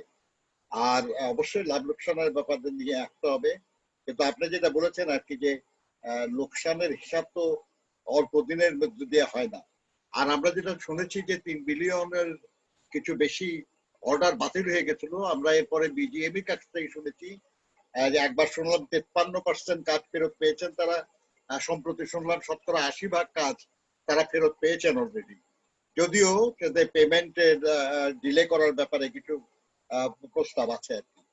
আপনি এডুকেশন এবং স্কিল বাড়ানোর কথা বলেছেন, এটা খুব গুরুত্বপূর্ণ। বিশেষ করে মেয়েদের ব্যাপারে আপনার যে রেফারেন্স, এটা অত্যন্ত রেলিভেন্ট, কোনো সন্দেহ নাই। এবং প্রবাসী শ্রমিকদের ব্যাপারেও আরেকটা হলো যে আমরাও মনে করি আর কি যে সাহায্য দিয়ে বা ওই মানুষকে দীর্ঘদিন তো রক্ষা করা যাবে না, তাদের কর্মসংস্থানের ব্যবস্থা করতে হবে। তারা যাতে উপার্জন করে নিজেরা মর্যাদা এবং সম্মানের জীবন যাপন করতে পারে তার ব্যবস্থা করতে হবে, সেটাই হবে সমাধান। যাই হোক, ধন্যবাদ আপনাকে। আমি এবার অনুরোধ করব আমাদের ভাইস চেয়ারম্যান বিটসের আমিনুল হক আমিন, উনি এখন এসে পৌঁছান নাই। আমি সুপ্রিম কোর্টের আইনজীবী এবং শ্রম আইনের ব্যাপারে কাজ করে থাকেন যিনি, ডক্টর উত্তম কুমার দাস, ওনাকে আমি কিছু বলার জন্য অনুরোধ করবো। ডক্টর উত্তম কুমার দাস, মিনিট 5-এর মধ্যে যদি দয়া করে শেষ করেন, আপনাকে ধন্যবাদ অ্যাডভান্স। ধন্যবাদ আমাদের মাননীয় নজরুল ইসলাম খান এবং অন্য যারা আছেন, ILO কান্ট্রি ডিরেক্টর সহ। আমি সরাসরি আমার আলোচনায় চলে যাচ্ছি যে আমাদের যে মূল প্রবন্ধ ছিল তার প্রেক্ষাপটেই আমি আমার আলোচনাটা আইনের কিছু বিষয়ে একটু নিয়ে আসবো। আমি যে জিনিসগুলো ওখানে থাকেনি কিন্তু একটু প্রাসঙ্গিক, এবং আমি মনে করি যে বিষয়গুলো আর একটু রিফ্লেকশন হওয়া দরকার। যে প্রথমত যে আমাদের এখানে যে কোভিড সিচুয়েশন, এটাকে বিভিন্ন ডকুমেন্ট বা লিটারেচারে বলা হচ্ছে একটা আনপ্রেসিডেন্টেড সিচুয়েশন, মানে একটা অতিমারি বলা হচ্ছে, প্যান্ডেমিক। কিন্তু আমাদের যে লেবার ল 2006-এর, আমাদের লেবার ল কিন্তু আসলে ওইভাবে তৈরি না, ওইভাবে প্রস্তুত না এই ধরনের একটা সিচুয়েশনকে দেখার জন্য। অথচ আমাদের লেবার লর কিন্তু একটা বড় ম্যান্ডেট। আমাদের যে পুরো প্রাইভেট সেক্টর, মানে আমার লেবার লর ডেফিনেশন অনুযায়ী যেসব প্রতিষ্ঠান বা যেসব শিল্প সরকার দ্বারা নিয়ন্ত্রিত না, তার সবকিছুই আমার লেবার লর আওতায়। ফলে এটা একটা লেবার লর জন্য একটা চ্যালেঞ্জিং সিচুয়েশন, এবং কোথায় কোথায় চ্যালেঞ্জ আমি আসবো, এবং এই জায়গায় আমাদের যারা স্টেক হোল্ডার, আমাদের যারা রেগুলেটরি বডি, তাদের যে ভূমিকা বা আরো কিভাবে হলে ভালো হতো, সেই জিনিসগুলো আমি একটু রিফ্লেক্ট করব। যে প্রথমেই আমি বলে নেই যে এই ধরনের একটা সিচুয়েশনে যেটা হয় আমাদের এখানে, যে এই যে সাধারণ ছুটির যে বিষয়টা আসলো, এটা আমাদের সরকারের পক্ষে আমাদের যে জনপ্রশাসন মন্ত্রণালয় তারা প্রথমে নোটিফিকেশনটা দিল 24 মার্চ, এবং 26 মার্চ থেকে এই সাধারণ ছুটি কার্যকর হলো, যেটা পর্যায়ক্রমে আপনার 30 বা 31 মে পর্যন্ত চললো, এবং ধারাবাহিকভাবে একের পর এক সার্কুলার আসলো ওই মন্ত্রণালয় থেকে। কিন্তু এখানে যে জিনিসটা আমি আইনজীবী হিসেবে আমরা ঘাটতি দেখেছি, যে আমাদের লেবার ল একটা আলাদা ফ্রেমওয়ার্ক, এবং এটার মানে গার্ডিয়ান হলো আমার লিগাল ফ্রেমওয়ার্ক অনুযায়ী, মানে আমাদের যে জেনারেল ক্লজেস অ্যাক্ট আছে তার রেফারেন্স অনুযায়ী আমাদের লেবার লর গার্ডিয়ান হলো লেবার মিনিস্ট্রি। কিন্তু সরকারের যে কোনো আদেশ সরাসরি আমার প্রাইভেট অর্গানাইজেশনের ক্ষেত্রে কার্যকর হবে কি হবে না, সেটার জন্য যেটা উচিত ছিল যে তাদের আর একটা রেফারিং আর একটা নোটিফিকেশন বা ইনস্ট্রাকশন দরকার ছিল। কিন্তু আমাদের শ্রম মন্ত্রণালয় কিন্তু সেই জিনিসটা করতে পারেনি, না করার কারণে কিন্তু কিছু জটিলতাও হয়েছে। আপনাদের অনেকের খেয়াল থাকতে পারে যে এপ্রিল মাসের প্রথম সপ্তাহে যে প্রতিষ্ঠান খোলা থাকবে কি থাকবে না, যে পরিস্থিতিগুলো সৃষ্টি হয়, এবং কিছু কিছু জায়গায় কিন্তু এখনো কনফিউশন আছে। যদিও আমাদের সংবিধানের 152 অনুচ্ছেদ বলছে যে সরকারের যে কোনো আদেশ আপনার আইন বলে গণ্য হবে, কিন্তু সেটা নিয়ে কিন্তু দুই ধরনের মানে থট অফ স্কুল আছে। ফলে লেবার মিনিস্ট্রির যে ভূমিকাটা এখানে দরকার ছিল, সেটা তারা, আমি মনে করি যে একজন আইনজীবী হিসেবে সেই জিনিসটা তারা টেক ওভার করতে পারে নাই। ফলে এখানে একদিকে যেমন যারা শ্রমিক শ্রেণী তাদের ভোগান্তি হয়েছে, কনফিউশন হয়েছে, একইভাবে কিন্তু তারা ক্ষতিগ্রস্ত হয়েছে আর্থিক এবং অন্য ভাবে। আর এবং মালিকদেরও অনেক হয়রানি বা পেরেশানির শিকার হতে হয়েছে, যেহেতু কমপ্লিট গাইডলাইন ছিল না কি করা যাবে কি করা যাবে না। এই রেফারেন্সে আমি এখানে একটু বলে রাখবো যে জিনিসগুলা অনেক সময় আমরা আইনজীবী হিসেবে দেখি যে জায়গাগুলোয় ভুল হয় অথবা যে জায়গাগুলো আমরা বুঝতে পারি না, যে আমরা যখন লেবার লর আলোকে দেখবো, সরকারের কিন্তু আসলে এখানে ভূমিকা আছে 3 ভাবে। একটা হলো, আমি আগেই বলেছি যে লেবার লর গার্ডিয়ান হলো আমাদের শ্রম মন্ত্রণালয়, ফলে লেবার লর আলোকেই তাদের কিছু ভূমিকা আছে। আরেকটা হলো রেগুলেটরি বডি আছে। রেগুলেটরি বডি হলো আমাদের যে কলকারখানা এবং পরিদর্শন অধিদপ্তর, শ্রম মন্ত্রণালয়, এবং এই প্রেক্ষাপটে কলকারখানার ভূমিকাটা বেশি। আরেকটা রোল আছে, সরকারের একটা ত্রিপাক্ষিক ভূমিকা আছে, যেখানে মালিক, শ্রমিক, সরকার ত্রিপাক্ষিক বডি। কিন্তু আমরা অনেক সময় দেখি যে এইগুলার মধ্যে অনেক সময় মানে কনফিউশন এবং পলিউশন, অর্থাৎ কখন কোন রোলটা পালিত হচ্ছে এবং কোন রোলের থেকে একটা সিদ্ধান্ত আসছে, এইগুলা মানে কিভাবে বাস্তবায়িত হচ্ছে, এইগুলা আমরা অনেক সময় দেখি। আমরা আইনজীবী হিসেবে যখন একটা কাগজ দেখি, একটা ডকুমেন্ট দেখি, তখন আমাদের মনে কিন্তু প্রশ্ন জাগে যে এটা আসলে কোন অথরিটি বলে ইস্যু করা হলো, অথবা এটার আইনগত বৈধতা কতটুকু। ফলে এই তিনটা রোল সবচেয়ে গুরুত্বপূর্ণ।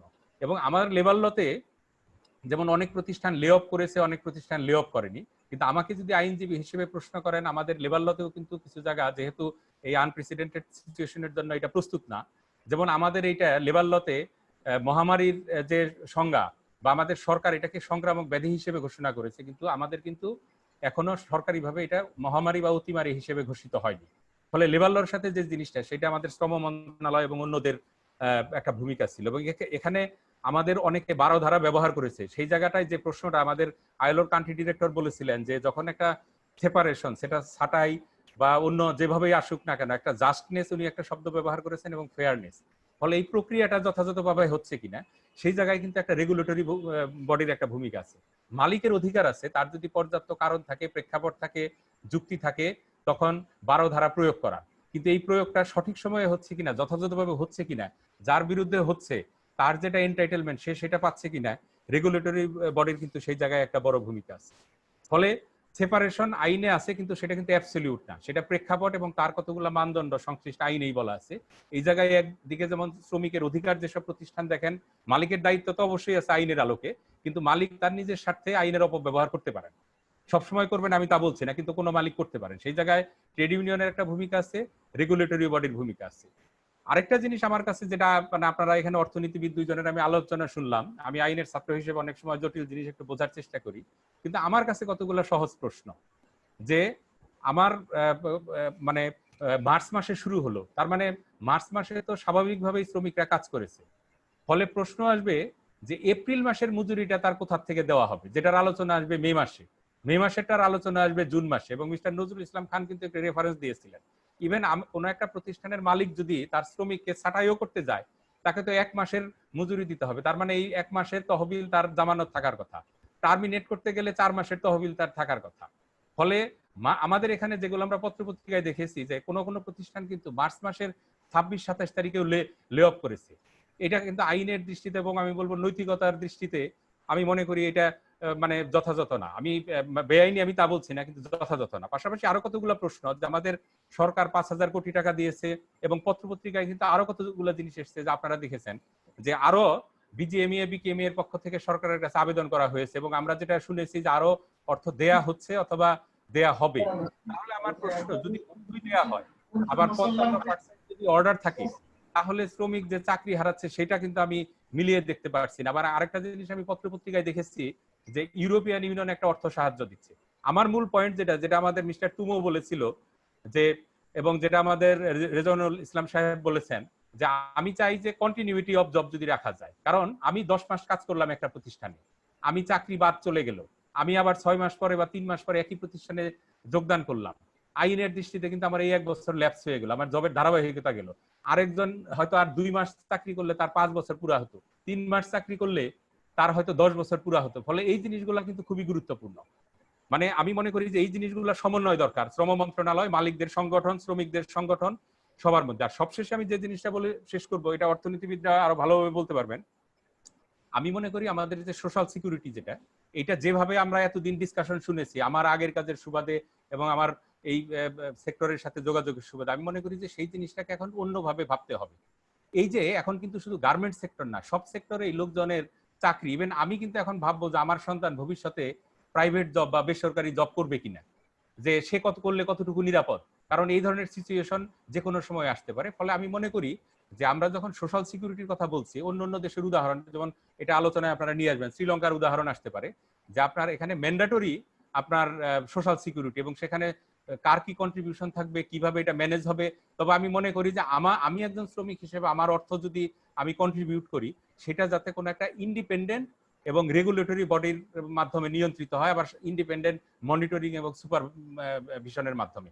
কারণ আমার মালিক, আমি যদি মালিক হই, আমার কাছে জমা থাকলো, আমিও দেউলিয়া হতে পারি, আমিও পরিস্থিতির কারণে আমি মানে আমার প্রতিষ্ঠান নাও থাকতে পারে, তখন আমি এই অর্থ কোথা থেকে দিব সেটা একটা প্রশ্ন আসতে পারে। ফলে এইটা একটা ওভারঅল বিষয়।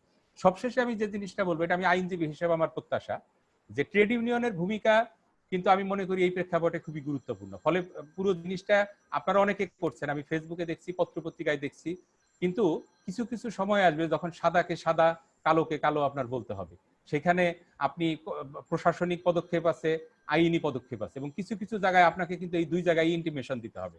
না হলে হবে যেটা, 6 মাস পরে করোনা থাকবে না, ইভেন এইরকম সিচুয়েশনে আমরা পড়েছিলাম, আমরাও কিন্তু এটা ভুলে যাব। ফলে এখনকার যেসব অনেক অবৈধ কাজ আছে, অথবা বেআইনি কাজ আছে, অথবা আপনার অনৈতিক কাজ আছে, সেটা ভবিষ্যতে কিন্তু জাস্টিফাইড হতে পারে যে কারণ 2002 সনে এটা হয়েছিল। কিন্তু আমি বলবো সেটা আইনগত ভাবে, পারলে প্রশাসনিক ভাবে আপনারা সেটা আপনাদের ইন্টিমেশন দেন, আপনাদের রিপ্রেজেন্টেশন দেন, এবং আপনারা আপনাদের আপত্তিটা আপনারা। ধন্যবাদ। Thank you Uttam da, thank you. আপনি মানে শ্রম আইন সম্পর্কে আপনার অভিজ্ঞতার আলোকে যে প্রশ্নগুলি নিয়েছেন, এগুলো অত্যন্ত রেলিভেন্ট। এগুলো যখন আমরা বিস্তারিত আলাপে যাব তখন এগুলো সব কাজে লাগবে। বিশেষ করে আপনি সামাজিক নিরাপত্তার ব্যাপারটা যে তুলেছেন, এটা নিয়ে আমরা সেদিনও কথা বলেছি, যে ইউনিভার্সাল সোশ্যাল সিকিউরিটির অ্যারেঞ্জমেন্ট, এটা খুব দরকার আর কি। এটা ছাড়া মানে সবাই তো শ্রমিক, কে কোথায় কাজ করে তার চেয়েও বড় কথা হলো শ্রমিক তো সবাই, সবার জন্য এটা ম্যান্ডেটরি হওয়া উচিত। যেমন শ্রীলঙ্কা আছে বললেন, এ ধরনের প্রতিষ্ঠান সিঙ্গাপুরে আছে, বহু দেশে আছে এগুলো। এনিওয়ে, আমি এবার অনুরোধ করব আমাদের শ্রমিক নেতা, আমাদের ছোট ভাই, জাতীয় শ্রমিক লীগের সংগ্রামী সাধারণ সম্পাদক, ব্যাংক শ্রমিকদের অত্যন্ত প্রিয় নেতা, জনাব কে.এম. আজম খসরু, আমি খসরু তাকে আমরা বক্তব্য রাখার জন্য বিশেষভাবে অনুরোধ করি। ধন্যবাদ শ্রদ্ধেয় নজরুল ভাই, আপনাকে। আপনার আমার সম্বন্ধে যে উক্তিগুলো করেছেন, এটা আমি মনে করি আমার জন্য একটি পুরস্কার, কারণ আপনি ট্রেড ইউনিয়নের একজন প্রবীণ এবং বর্ষিয়ান শ্রমিক নেতা। আপনার মন্তব্য আমার কাছে অনেক গুরুত্বপূর্ণ।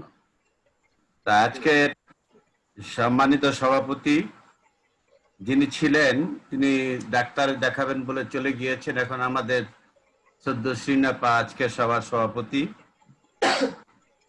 উপস্থিত, যিনি আমাদের আজকের এই প্রবন্ধ উপস্থাপনা করলেন, ডাক্তার রিজওয়ানুল ইসলাম স্যার। তিনি অনেক পরিসংখ্যানগত এবং তথ্যগত কিছু তথ্য তিনি উপস্থাপন করেছেন। তার অভিজ্ঞতার ভান্ডার সমৃদ্ধ বলে তার কাছ থেকে আমরা অনেক কিছু আবার জানতে পারলাম। তা আমি যেহেতু সরকারি দলের রোলিং পার্টির সাধারণ সম্পাদক, আমাকে অনেক দায়িত্ব নিয়ে কথা বলতে হবে। আমি এই অন্যদের মতো কথা বললে সে কথাটা সঠিক হবে বলে আমি মনে করি না। যাই হোক, আজকের এই ভাই সংকট উত্তরণ সমন্বিত এবং টেকসই সমাধানের পথ অন্বেষণ শীর্ষক ভার্চুয়াল আলোচনা সভায় উপস্থিত সম্মানিত সরকারি কর্মকর্তা কেউ আসে নাই মনে হয়, আমার মনে হয় নজরুল ভাই, তাই না? সরকারি কোনো কর্মকর্তা আসে নাই, আসবে আশা করতেছি আর কি। আচ্ছা, আশা করতেছি। মালিক সংগঠনের প্রতিনিধি ফারুক ভাই আছেন, স্কপের নেতৃবৃন্দ আসেন নাই, আমিনুল ইসলাম ভাই আসার পথে বোধহয়। তারপরে আইসিবি ভুক্ত এবং আইএলওর কান্ট্রি ডিরেক্টর ব্রাদার টোমো, আপনার ডক্টর নাজনীন আহমেদ সহ উপস্থিত গবেষক বৃন্দ, নাগরিক বৃন্দ, নাগরিক সমাজের প্রতিনিধি বৃন্দ, গণপ্রতিনিধি, সবাইকে আমি জানাই আমার সংগঠন জাতির পিতা বঙ্গবন্ধু শেখ মুজিবুর রহমানের হাতের গড়া জাতীয় শ্রমিক লীগের পক্ষ থেকে সালাম, শুভেচ্ছা, অভিনন্দন। আজকের এই ভার্চুয়াল আলোচনা সভায় বিলসের পক্ষ থেকে আমাকে বলা হয়েছে যে কারিগরি বিষয়ে আলোচনা করতে বলা হয়েছে, কিন্তু প্রাসঙ্গিকভাবে কিছু কথা না বললে আমার আলোচনা অসমাপ্ত থেকে যায়। আমি যতটুকু জানতে পেরেছি, আজ থেকে 8 মাস আগে করোনা নামক যে মহামারী ভাইরাসের সূচনা হয়েছিল তা এখন দুনিয়াব্যাপী ছড়িয়ে পড়েছে। তার দানবীয় তাণ্ডব লীলা নিয়ে কোভিড-19 এর প্রভাবে আজ উন্নত দেশগুলো দিশেহারা। আমেরিকার নিউ ইয়র্ক থেকে নিউজিল্যান্ডের ওয়েলিংটন, ইংল্যান্ডের লন্ডন থেকে দক্ষিণ আফ্রিকার জোহান্সবার্গ পর্যন্ত থমকে গেছে। এই অবস্থায় এই ট্র্যাজেডি কিন্তু পৃথিবীর বুকে নতুন নয়। আজ থেকে 101 বছর আগে একই ঘটনা, একই ট্র্যাজেডি পৃথিবীর বুকে আঘাত হেনেছিল স্প্যানিশ ইনফ্লুয়েঞ্জা বলে নামে। তখন সারা বিশ্বে 5 কোটির অধিক লোক মারা গিয়েছিল। মজার ব্যাপার, বিশ্ব স্বাস্থ্য সংস্থা বলেছে আর কখনো আগের মতো ফিরতে পারবে না পৃথিবী।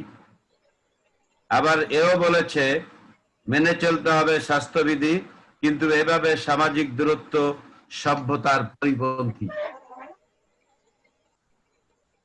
তাহলে এর জন্য প্রয়োজন অ্যান্টিভাইরাস ভ্যাকসিন আবিষ্কার করা, যা দিয়ে করোনাকে জয় করা সম্ভব। আমরা বাঙালি জাতি, বীরের জাতি, মুক্তিযুদ্ধের মাধ্যমে আমরা দেশ স্বাধীন করেছি, কাজে ভয়কে জয় করে কাটিয়ে উঠবে এই সংকট। এবারের বাজেটে বাংলাদেশের সর্ববৃহৎ বাজেট 7,59,642 কোটি 44,21,000 কোটি টাকা। লক্ষ জীবন বাঁচানো এবং অর্থনীতি পুনরুদ্ধার, বিনিয়োগ বৃদ্ধি, নতুন কর্মসংস্থান, দারিদ্র বিমোচন দূর করা, এটা হলো এবারের বাজেটের লক্ষ্য। বিশেষজ্ঞরা বলেছেন এবারের বাজেট চ্যালেঞ্জ হলেও টিকে থাকার বাজেট। 2008 সালে সারা দেশে কারিগরি শিক্ষার হার ছিল মাত্র 2%। মাননীয় প্রধানমন্ত্রী জননেত্রী শেখ হাসিনা ঐকান্তিক প্রচেষ্টায় এখন সেটা 16% বৃদ্ধি পেয়েছে। মেয়েদের কর্মসংস্থানের জন্য কারিগরি শিক্ষার উপর গুরুত্ব বাড়াতে হবে বলে, নারী পুরুষ সুষম উন্নয়ন হলে সমাজ থেকে বৈষম্য দূর হয়ে যাবে। এতে লিঙ্গ বৈষম্য সমতা ফিরে আসবে। তাই নারী পুরুষ সবার জন্য কারিগরি শিক্ষার গুরুত্ব অপরিসীম। সরকার প্রধান হিসাবে নির্দেশ 2021 সালের মধ্যে বাংলা এবং ইংরেজির ন্যায় মাদ্রাসায়ও কারিগরি শিক্ষা বাধ্যতামূলক করা হবে। সেখান থেকে দক্ষ শ্রমিক, দক্ষ কর্মী, দক্ষ প্রশাসক তৈরি হবে। সরকার অনলাইনে ইতিমধ্যেই করোনা ভাইরাসের উপর প্রশিক্ষণে দক্ষ জনবল সৃষ্টি করেছেন ইতিমধ্যে। কারিগরি বিষয়ে আমি এত অভিজ্ঞ লোক নই। আমার অভিজ্ঞতা থেকে আপনাদের উদ্দেশ্যে সময় উপযোগী কিছু প্রস্তাব উপস্থাপন করতে চাই। কারণ সেই প্রস্তাবের আগে বলতে চাই যে আজকে এই যে কোভিড-19 যে ভাইরাস, এটার জন্য আজকে গৃহ শ্রমিক আজকে কাজ হারা হয়ে গিয়েছে, কাজ নেই। নির্মাণ শ্রমিকের কাজ নেই। আজকে আপনার ওই যে ভাসমান শ্রমিকের কাজ নেই। তারপরে আপনার ওই হোটেল শ্রমিকের কাজ নেই, দোকান শ্রমিকের কাজ নেই, পরিবহন শ্রমিকের কাজ নেই। এমন করে আজকে শ্রমিক শ্রেণী সবচাইতে বেশি এই কোভিড ভাইরাসের কারণে আজকে তারা ক্ষতিগ্রস্ত, এবং অর্থনীতিতে তারাই আজকে দিশেহারা। তা আমি সেই ব্যাপারে পরে যাব। এখন কোভিড-19 মোকাবেলা উন্নত প্রয়োজন, চিকিৎসা প্রয়োজনের ভেন্টিলেটর পর্যাপ্ত প্রয়োজন। আগে মানুষকে বাঁচাতে হবে। মানুষ বাঁচলে আমি কাজ করে খেয়ে থাকতে পারবো। কিন্তু আমাদের দেশে এই যে রোগটি, এই রোগটি সারা বিশ্বে আজকে একইভাবে আক্রান্ত। এর কারণে আজকে বিশ্বে এই ভাইরাসের বিপক্ষে কোনো ওষুধ তৈরি করে নাই, কিন্তু ভেন্টিলেশন, মনিটর মেশিন দরকার, সিরিজ পাম্প দরকার, infusion pump, succession machine, RT-PCR lab Dhaka সহ দেশের সমস্ত জেলাগুলোতে প্রয়োজন। আমি মনে করি কালেক্টর জনবল প্রয়োজন, ল্যাব টেকনিশিয়ান প্রয়োজন, ল্যাব মাইক্রো বায়োলজি টেকনিশিয়ান প্রয়োজন, ল্যাব ইনচার্জ প্রয়োজন, আইসিইউ টেকনিশিয়ান খুবই প্রয়োজন, উচ্চ ক্ষমতা সম্পন্ন অক্সিজেন লাইন যেটা আমাদের বাংলাদেশে নাই সেটা প্রয়োজন, ডিসি পাম্প মেশিন জটিল শ্বাসকষ্টে আক্রান্ত রোগীদের জন্য একান্ত প্রয়োজন, দক্ষ কারিগরি টিমের প্রয়োজন, সচেতন বৃদ্ধির জন্য প্রেস মিডিয়া, প্রিন্ট মিডিয়া, সরকারের পাশাপাশি প্রচার ও প্রচারণায় আরো বেশি দায়িত্বশীল এবং যত্নবান হওয়া প্রয়োজন। আমি বলতে চাই দেশের সার্বিক উন্নয়নে, বেকারত্ব দূরকরণে, ফরেন রেমিটেন্স বৃদ্ধির জন্য দক্ষ মানব শক্তি গঠনে কারিগরি শিক্ষার বিকল্প নাই। কোভিড-19 চলাকালীন আমাদের দেশে তথা সারা বিশ্বে এক বিশাল সমস্যার সম্মুখীন হয়েছে, যার মধ্যে সমস্যায় আছেন দেশের অসহায় শ্রমিক শ্রেণী। কোভিড-19 আক্রান্ত হয়ে আমাদের গর্বিত সেনাবাহিনীর সদস্য, ডাক্তার, নার্স, পুলিশ বাহিনীর সদস্য, টেকনিশিয়ান, দেশের বরেণ্য ব্যক্তিগণ, দেশের জনগণ যারা ইন্তেকাল করেছেন বা মারা গিয়েছেন তাদের রুহের মাগফিরাত কামনা করছি, তাদের শোক সন্তপ্ত পরিবারের প্রতি জানাচ্ছি সমবেদনা। পরিশেষে এই অনুষ্ঠানে যারা অংশগ্রহণ করেছেন এবং যারা আমার বক্তব্য শুনেছেন তাদের সকলের সুস্বাস্থ্য কামনা করে, শ্রমজীবী মানুষের সফলতা কামনা করে আমি আমার বক্তব্য এখানেই শেষ করছি। জয় বাংলা, জয় বঙ্গবন্ধু, বাংলাদেশ চিরজীবী হোক। ধন্যবাদ। Thank you Khasru, thank you very much. আমাদের ছোট ভাই শ্রমিক নেতা আমির খসরু, আজম খসরু, আপনার যে বিদ্যমান সংকট সম্পর্কে এর যে গভীরতা এটা বোঝানোর জন্য যে সমস্যাগুলি সেগুলো উল্লেখ করেছে, এবং আমাদের যে ইনফর্মাল সেক্টরের যে শ্রমিকরা সবচেয়ে বেশি ক্ষতিগ্রস্ত তাদের কথাও সে উল্লেখ করেছে, যেমন গৃহ শ্রমিক, নির্মাণ শ্রমিক, দোকান শ্রমিক, ভাসমান শ্রমিক, হোটেল শ্রমিক, পরিবহন শ্রমিক, এরা সবচেয়ে বেশি ক্ষতিগ্রস্ত, তাদের কথা উল্লেখ করেছে।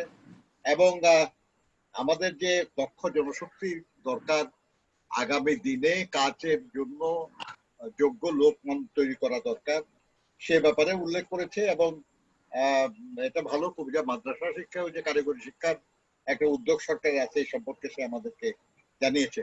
ধন্যবাদ জনাব আজম খসরু। আমি এবার অনুরোধ করব, আচ্ছা আমি একটা কথা বলে রাখি আপনাদের, maybe you will be happy to learn যে we have got some journalists both from print and electronic media around us. তারা দেখছেন তারা আমাদের অনুষ্ঠান, এবং তারা এটা আপনাদের সমস্ত বক্তব্যই আমরা রেকর্ড করছি যাতে করে এই নিয়ে আমরা পরে বসে একটা সুপারিশমালা প্রণয়ন করতে পারি, এবং আমাদের সাংবাদিক বন্ধুরা শুনছেন তারা এ সম্পর্কে রিপোর্টও করতে পারবেন এবং পরবর্তী পর্যায়ে আমাদের সহযোগিতা করতে পারবেন। আমি তাদেরকে আপনাদের সবার পক্ষ থেকে ধন্যবাদ জানাই। আমি অনুরোধ জানাবো এবার আমাদের রাজশাহী বিশ্ববিদ্যালয়ে ইনস্টিটিউট অফ বাংলাদেশ স্টাডিজের অধ্যাপক, যিনি বিভিন্ন সময় বিলসে বিভিন্ন বিষয়ে আমাদের অত্যন্ত সহযোগিতা করেন, অধ্যাপক ডক্টর জাকির হোসেন সাহেবকে তার বক্তব্য রাখার জন্য। অধ্যাপক ডক্টর জাকির হোসেন। ধন্যবাদ নজরুল ভাই, আজকে মডারেটর, এবং সবাইকে শুভেচ্ছা। আসলে যেমনটি আলোচনা হচ্ছিল এবং বিশেষত আজকের যে উপস্থাপনা ডক্টর রিজওয়ানুল ইসলামের কাছ থেকে, সেই উনি যথার্থই আসলে যেভাবে প্রেজেন্ট করেছেন যে করোনা মহামারী, এই স্বাস্থ্য সংকট আসলে কিভাবে অর্থনৈতিক সংকটে রূপান্তরিত হয়েছে এবং সকল সেক্টরের বিপুল জনগোষ্ঠী তার জীবন জীবিকার ক্ষেত্রে খাবার এই সংকট থেকে অর্থনৈতিক সংকটে রূপান্তরিত হয়েছে তার একটা চিত্র আমরা আসলে দেখেছি। এবং সেখানে প্রায় 11 মিলিয়ন চাকরিচ্যুতি এবং আগের যে যারা আনএমপ্লয়েড আছে সে মিলে 14 মিলিয়ন চাকরি হারানো, এরকম একই সাথে যে মাত্রায় কাজ করা দরকার, ক্যাপাসিটিতে কাজ করা দরকার, সেই মাত্রায় আসলে কাজ করা সম্ভব হচ্ছে না। যে সমস্যাটা আসলে যদিও অধিকাংশ জনগোষ্ঠীর উপর, জীবন জীবিকার উপর একটা থাবা এটা বসিয়েছে ডেফিনেটলি, কিন্তু যে দরিদ্র প্রাতিষ্ঠানিক এবং অপ্রাতিষ্ঠানিক খাতের নিয়োজিত যে ব্যক্তিরা তাদের উপরে এই থাবাটা আসলে মানে অনুপাতহীন, ডিসপ্রপোর্শনেটলি পড়েছে। এবং এটা দেখা যায় যে যে আমাদের যে দারিদ্র সীমা 20% যে দারিদ্র সীমা ছিল সেটা অলরেডি বৃদ্ধি হয়ে 30% হয়েছে, এবং একটা সম্ভাবনা আছে এটা আরো দ্বিগুণ হওয়ার। সুতরাং যে মধ্যবিত্ত এবং নিম্ন মধ্যবিত্ত তার সংখ্যা কমে দারিদ্র সংখ্যা আসলে বেড়ে যাওয়ার সম্ভাবনা অলরেডি তৈরি হয়েছে, এবং বেকারত্বের সংখ্যা বাড়ছে এবং আরো বাড়ার সম্ভাবনা আছে, কারণ এই আনসার্টেন পিরিয়ডে চাকরি হারিয়েছেন এবং একই সাথে যারা কাজ করছেন তারা ওয়ার্কিং পুয়ার হিসেবে কাজ করছেন, কারণ হচ্ছে জনগোষ্ঠীর একটা বড় অংশ দারিদ্র সীমা নিচে নামছে, এবং একই সাথে অসমতাও প্রকট হচ্ছে। বলা হয় গিনি কোএফিসিয়েন্ট, গিনি সহ 32 থেকে 50 হওয়ার সম্ভাবনা আছে। আমরা দেখেছি যে আয় কমেছে শহরে এবং গ্রামে, উভয় ক্ষেত্রে জনগোষ্ঠীর আয় কমেছে 75% থেকে 62%, এবং এই হিসেবে প্রায় 7 কোটি মানুষ কর্মহীন এবং দরিদ্র সীমার নিচে বাস করছে। এবং আসলে এই সকল সেক্টরের ক্ষেত্রেই প্রযোজ্য। আমরা হোটেল রেস্টুরেন্ট বলি, নির্মাণ খাত বলি, গণপরিবহন বলি, আবাসিক পরিষেবা কর্মী বলি, সকলের ক্ষেত্রেই এই জব লস এবং কর্মহীনতা এবং দারিদ্র সীমার নিচে কাজ করবার এই ঘটনাটা ঘটছে। আমরা আমাদের যে ফর্মাল সেক্টর আছে, প্রাতিষ্ঠানিক খাত, সেখানে প্রায় 90 লাখ মানুষ কাজ করেন। তার ভিতরে 15 লাখ হচ্ছে সরকারি, তার 75 লাখই হচ্ছে বেসরকারি, যারা এই আপৎকালীন সময়ে পূর্ণ বেতন পাননি এবং 30 থেকে 40% বেতন পেয়েছেন, অনেকে বেতনই পাননি।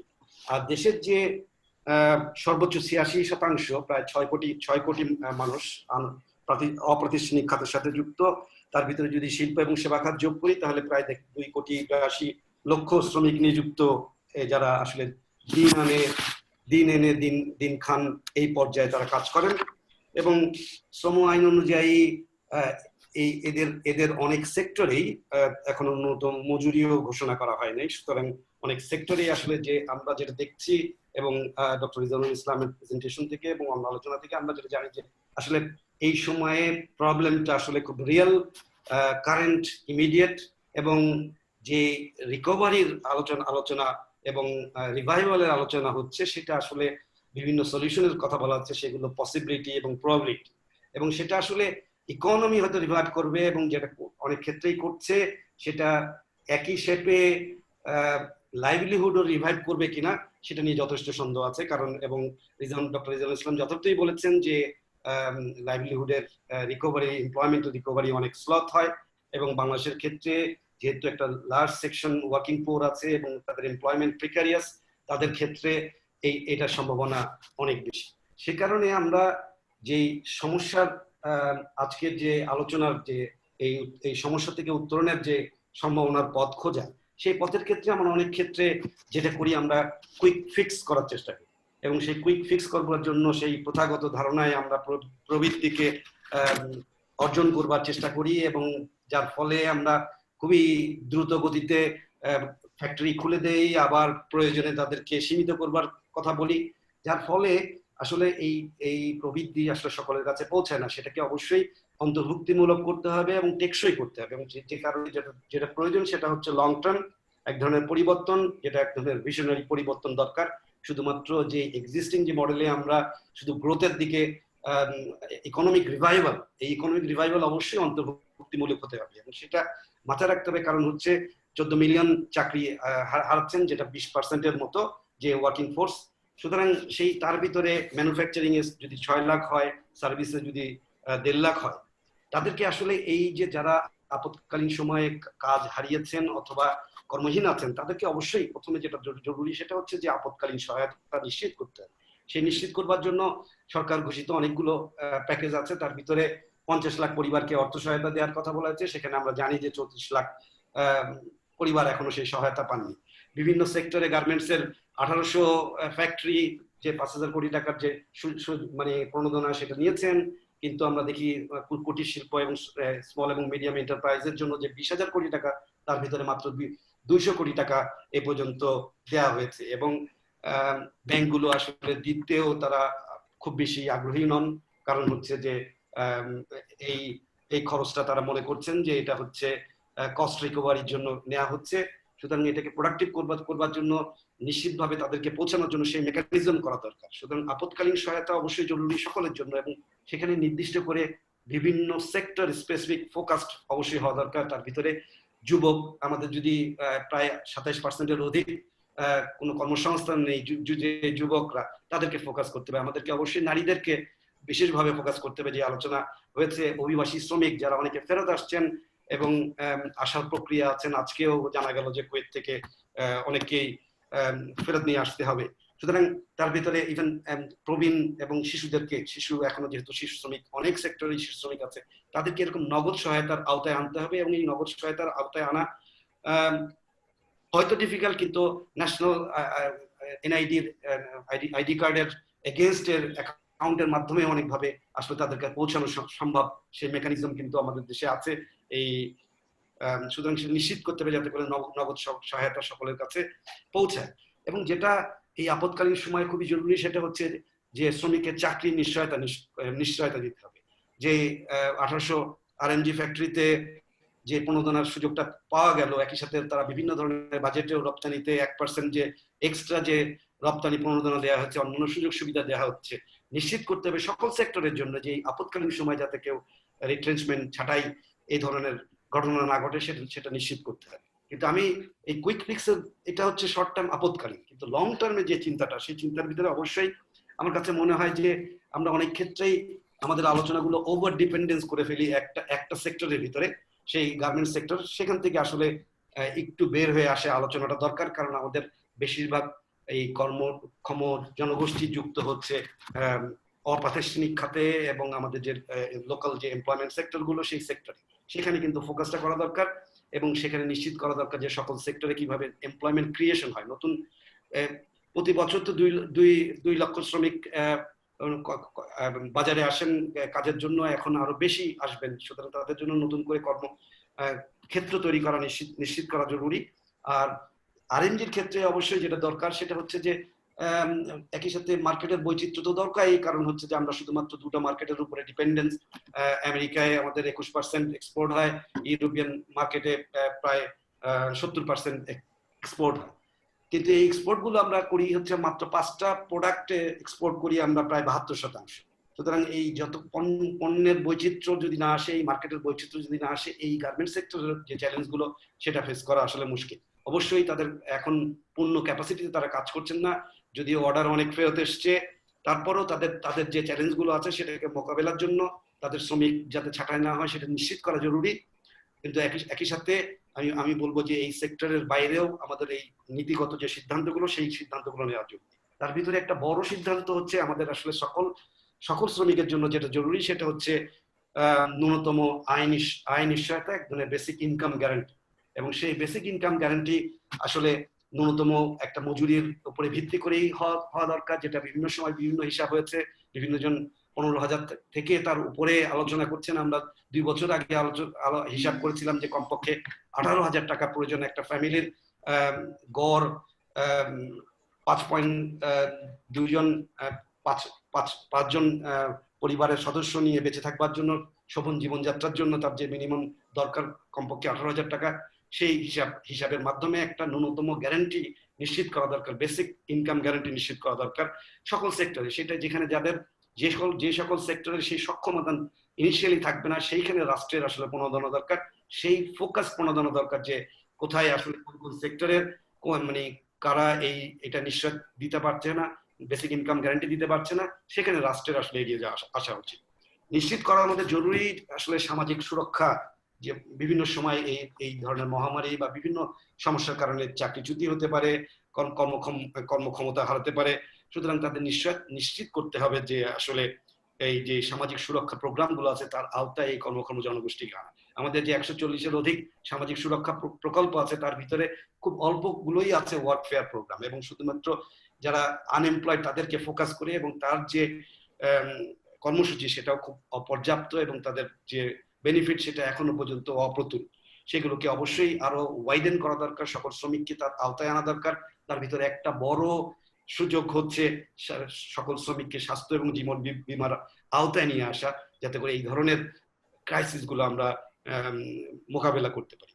এবং সবশেষে আমি বলবো যে এই সক্ষমতা নিশ্চিত করবার জন্য অবশ্যই সকল শ্রেণীর যদি শ্রমিক, মালিক এবং সকলের যে সক্ষমতা সেটা অবশ্যই নিশ্চিত করা দরকার। শ্রমিকের ক্ষেত্রে শ্রমিকের তার নিজের দাবি দাওয়া পেশ করবার সক্ষমতা থাকা দরকার, তার আশা আকাঙ্ক্ষা প্রকাশ করবার জন্য তার নিজের অসুবিধাগুলোকে প্রকাশ করবার যে মেকানিজম, সেই সংগঠনের অধিকারগুলো নিশ্চিত করা দরকার। তাদের দাবি তুলে দেওয়ার সক্ষমতা বের হওয়া দরকার, যাতে করে এই যে গ্র্যান্ড অ্যালায়েন্সের আলোচনা হয়েছে এবং সেটা অবশ্যই তারা পার্ট হতে পারে এবং তাদের যুক্তিযুক্ত আলোচনাগুলো, তাদের দাবিগুলো তুলে ধরতে পারে এবং সেই দাবির প্রেক্ষিতে আসলে রাষ্ট্রের যে করণীয় সেই করণীয়গুলো করতে পারেন এবং অন্যান্য যে স্টেক হোল্ডার, মালিক পক্ষ, সিভিল সোসাইটি তার যে কাজের সুযোগটা আছে সেটা তৈরি করতে পারেন। ধন্যবাদ। ধন্যবাদ। ধন্যবাদ ডক্টর জাকির হোসেন। আপনি অনেকগুলো পয়েন্ট নিয়ে আসছেন, খুব ভালো। আমাদের যে বিভিন্ন সেক্টরে আমাদের কি অবস্থা আর কি, এবং এটা খুব গুরুত্বপূর্ণ যে আমাদের প্রবৃদ্ধির দাবি করি প্রতি বছরই আমরা, কিন্তু সেটা যে অন্তর্ভুক্তিমূলক এবং টেকসই না, এটা তো আমরা এই দুঃসময়ে এসে আমরা দেখলাম। এবং আমরা এটাও দেখলাম আর কি যে আপৎকালীন সহায়তার যেসব কর্মসূচিগুলি আছে, এই কর্মসূচিগুলি সবাই সমান সুযোগ সুবিধা এখানে পায় না। এটা অপর্যাপ্ত এবং অপ্রতুল। বিশেষ করে যুবক, নারী, প্রবাসী শ্রমিক, শিশু, এরা অনেকেই এখান থেকে বঞ্চিত হয়ে যায়। আপনার প্রয়োজনে রাষ্ট্রীয় প্রণোদনা দিয়ে যে বেসিক ইনকাম গ্যারান্টির কথা বলেছেন, এটা বিশ্বের বহু দেশেই আছে। আমরা দেখি যে ইটালি, সেখানে ইভেন একটা দোকান কর্মচারী যদি মালিক তার বেতন না দিতে পারে, সরকার 80% সহায়তা করে। সিঙ্গাপুরে 70% সরকার দেয়। এমনকি ইন্ডিয়াতে আপনার সেখানে কেউ ব্যাংক থেকে লোন চাইলে শর্ত আরোপ করা হয় যে কোনো ছাঁটাই করা যাবে না, ছাঁটাই না করার শর্তে ঋণ পায় তারা। কিন্তু আমাদের এখানে আমাদের সরকার ছাঁটাই না করার জন্য ঋণ দিয়েছে, প্রণোদনা দিয়েছে, কিন্তু তারপরেও সেখানে ছাঁটাই হয়েছে। এ ধরনের দৃষ্টান্ত আমরা দেখেছি আর কি। আপনি স্বাস্থ্য বীমার কথা বলেছেন, এটা বহু বছরের দাবি শ্রমিক আন্দোলনের পক্ষ থেকে করা হচ্ছে, কিন্তু আদায় হয় নাই। কাজেই আপনি যেটা একটু আইএলও ডাইরেক্টর সাহেব থেকে, আমাদের রিজওয়ান ভাই থেকে আরম্ভ করে সবাই বলেছেন, সেটা হলো সোশ্যাল ডায়ালগ। এটার মাধ্যমে এই সবকিছুই আমাদের অর্জন করা, এটা আমাদের খুব জরুরি হবে। আমি এবার অনুরোধ করব আমাদের বিজিএমই এর পরিচালক অধ্যাপক মোহাম্মদ আব্দুল মোমেন সাহেব আমাদের মাঝে আছেন। আমি আবুল কালাম ভাইকে একটু পরে বলতেছি, এই জন্য যে উনি বলার পরে আপনি বলবেন, কারণ শ্রমিক নেতা আর বলার বাকি নাই আমাদের। সেজন্য আমি বিজিএমইর পরিচালক, উনি দয়া করে এসছেন, তাকে ধন্যবাদ জানাই এবং জানিয়ে অনুরোধ জানাবো অধ্যাপক মোহাম্মদ আব্দুল মোমেন ওনাকে তার মূল্যবান বক্তব্য রাখার জন্য। আসসালামু আলাইকুম এবং ধন্যবাদ আমাকে আজকের এই ওভেনে ডাকার জন্য।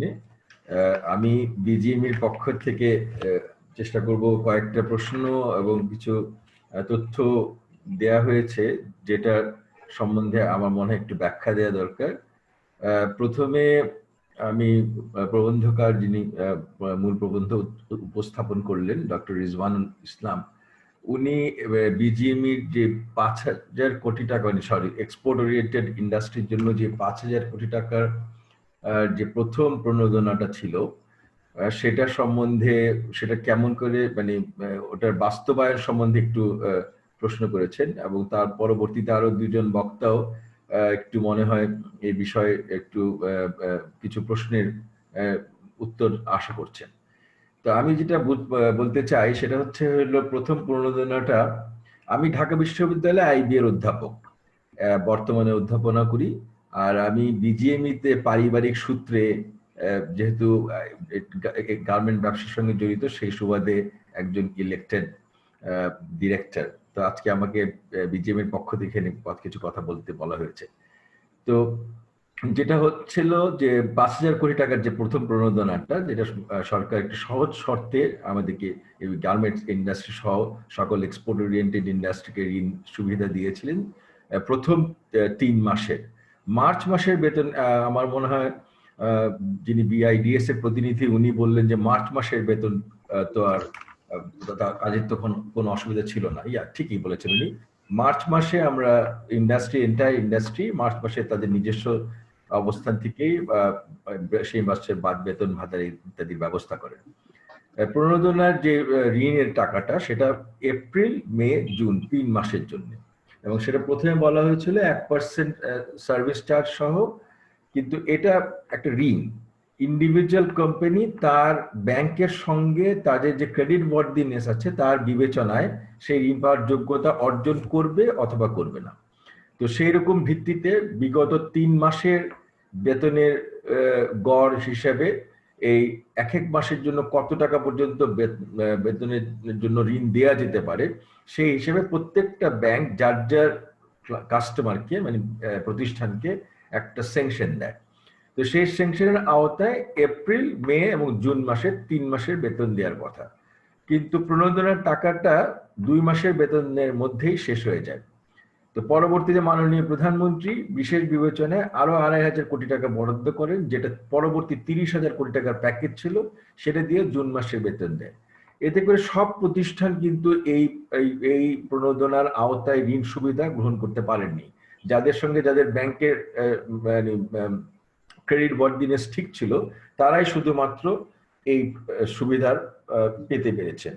তারপরেও আমরা এটা বিজিএমএ থেকে সার্বক্ষণিকভাবে এটা মনিটর করা হয়েছে এবং বেশিরভাগ প্রতিষ্ঠানই সময় মতন এই বেতনগুলো দিয়ে দিয়েছেন।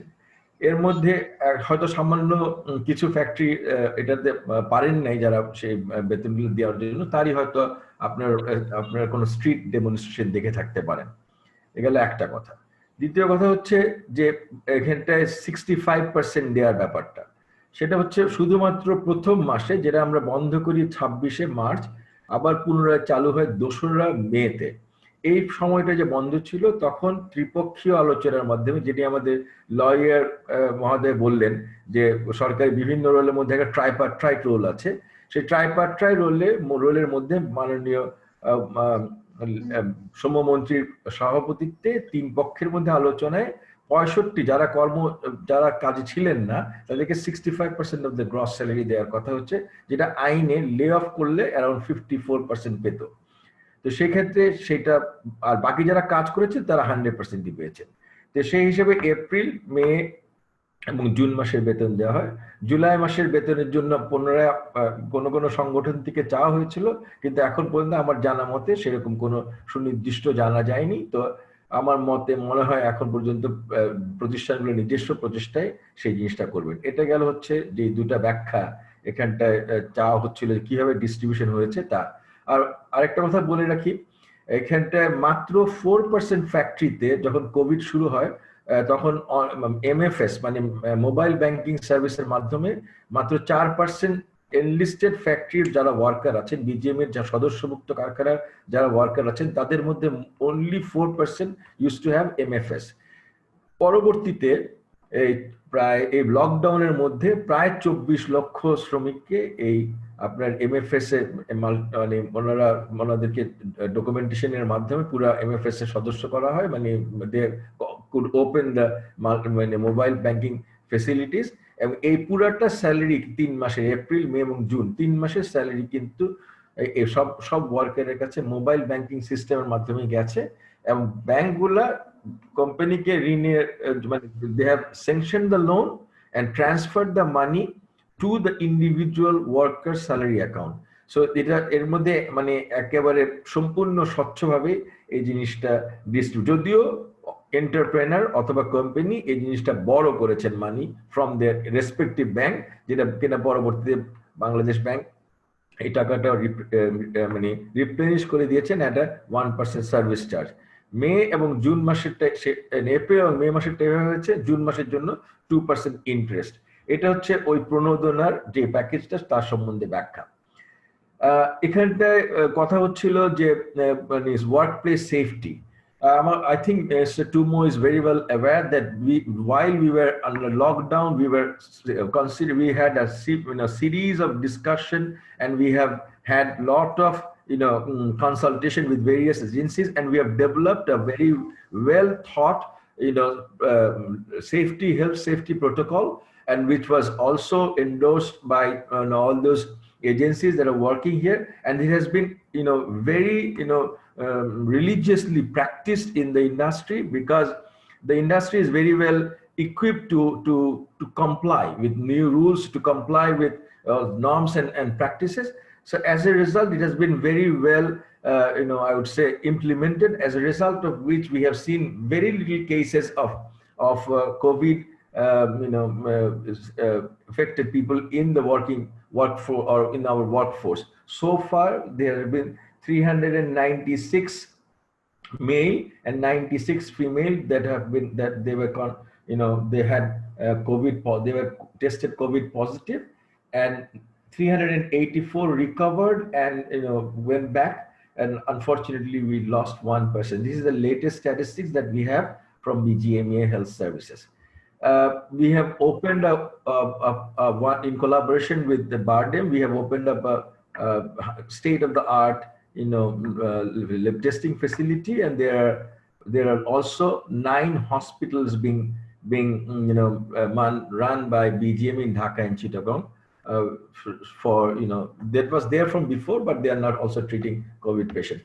This is in relation to the safety, work safety environment that has been done so far, the result of which is very evident that the percentage of COVID infected people is very insignificant compared to the industry and compared to the rest of the other industries. Now, regarding like we have also approached, আরেকটা কথা মনে এখানে আসছিল যে খবর আমার মনে হয় লয়ার সাহেবই বললেন যে উনি পত্রপত্রিকায় একটা ফান্ডের কথা দেখেছেন।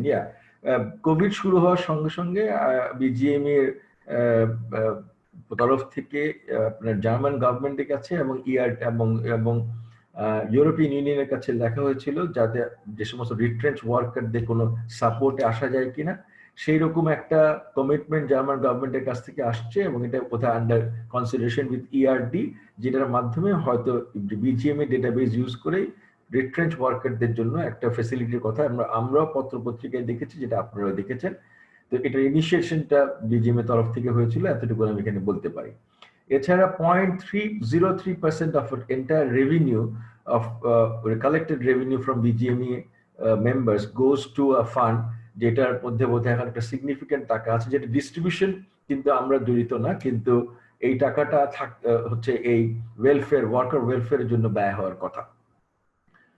আর এছাড়া আপনার বলা হচ্ছিল যে রিটেনশন, আমি রাজশাহী ইউনিভার্সিটি প্রফেসর সাহেবের জন্য বলছি, জাকির হোসেন সাহেব, উনি আমাকে বলছিলেন product diversification and market diversification. You are absolutely right that আমরা মাত্র 6টা-7টা আইটেম করি, 2টা মেজর ডেস্টিনেশনে যায়।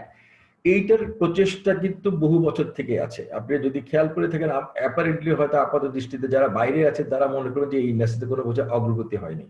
এই ইন্ডাস্ট্রি এন্টায়ারলি র মেটেরিয়াল ইম্পোর্ট ডিপেন্ডেন্ট ছিল when we started. Raw material in terms of fabric, in terms of yarn, in terms of accessories, in terms of paper, everything, cartoon, polybag, etc. দুইটা subsector, major subsector আছে NEET একটা oven. তো যার মধ্যে যেটা NEET সাবসেক্টরটা, ওইটা কিন্তু largely আপনার লোকাল কম্পোনেন্ট ইউজ করে। ইয়ার্ন থেকে শুরু, ইয়ার্নও ম্যানুফ্যাকচার হয় এই দেশে, ফ্যাব্রিকও ম্যানুফ্যাকচার হয় এই দেশে, গার্মেন্টও ম্যানুফ্যাকচার হয় এই দেশে, যেটা কিনা আগে ছিল না। এখন ডিসরাপটিভ টেকনোলজির কারণে ইন্টারন্যাশনাল ওয়ার্ল্ড মার্কেটে আপনার ব্রিক এন্ড মর্টার শপের থেকে আমার কাছে মনে হয় যে অনলাইনের বিক্রিটা বেড়ে গেছে, যে কারণে আপনারা দেখবেন এই কোভিড একটা কারণ, কিন্তু কোভিডের আগের থেকে যেটা ব্রিক এন্ড মর্টার শপস যাদের যে সমস্ত ডেস্টিনেশনে আমরা এক্সপোর্ট করি, দে ওয়ার লুজিং বিজনেস। এবং যেটার আমরা বলে যে nail in the last nail in the coffin হচ্ছে কোভিড। এর ফলে অসংখ্য কোম্পানি ওয়েস্টার্ন ওয়ার্ল্ডে, বোথ আমেরিকা এন্ড ইউরোপে ব্যাংকরাপ্ট হয়ে গেছে, যেটা আপনারা পত্রপত্রিকায় শুনে থাকবেন, দেখে থাকবেন। এটা প্রাইমারিলি আমার কাছে মনে হয় শুরু হয়েছে যখন থেকে আমরা অনলাইনের ইম্পর্টেন্স বাড়ছিল এবং অফলাইন ব্রিক এন্ড মর্টার শপের ইম্পর্টেন্স কমছিল। তো এখন এর ফলে আমি সাপ্লাই হিসেবে আমাদের এখানে কি ধরনের চেঞ্জেস দরকার? আমাদেরকে চেঞ্জেস দরকার হচ্ছে রিয়াকশন টাইমে। আমরা অ্যাকচুয়াল মার্কেট থেকে যদি সিতে আসি প্রায় 4 to 6 উইকস দূরে, যদি এয়ারে আসি তা 1 উইক দূরে। তো রিয়াকশন টাইম অনেক বেশি দরকার, আর ব্যাকওয়ার্ড লিঙ্কেজের মধ্যে অনেক বেশি প্রোডাক্ট র মেটেরিয়ালের ডাইভার্সিটি দরকার। আমরা ওভার দ্য ইয়ার্স আমাদের দেশে যে ক্যাপাসিটিটা বানাইছি সেটা হচ্ছে কটন বেসড, এবং সেটার ফলে ওই যে 6টা আইটেমের কথা বলছেন তার বেশিরভাগই কটন বেসড, এবং আমরা large volume cotton based product manufacturing এ সো ফার স্পেশালাইজ করে আসছি। এখন দরকার হচ্ছে স্মলার ভলিউম এবং এবং ওয়াইডার একটা র মেটেরিয়াল বেস, যার ফলে রিয়াকশন টাইম কম দিয়ে ফ্যাশনেবল আইটেম করা যায়, যেটা কিনা অনলাইনে অনেক বেশি ইম্পর্টেন্ট একটা আসপেক্ট। তো সেইটা করার জন্য যে সক্ষমতার দরকার আমাদের ব্যাকওয়ার্ডে এন্ডে, যেখানে বিশেষ করে ম্যান মেড ফাইবার থেকে শুরু করে নানা ধরনের এই জাতীয় জিনিসগুলোতে ইনভেস্টমেন্ট দরকার। আমরা যদি শ্রমিকের মানে if you want to keep our employment going, we have to invest in these areas.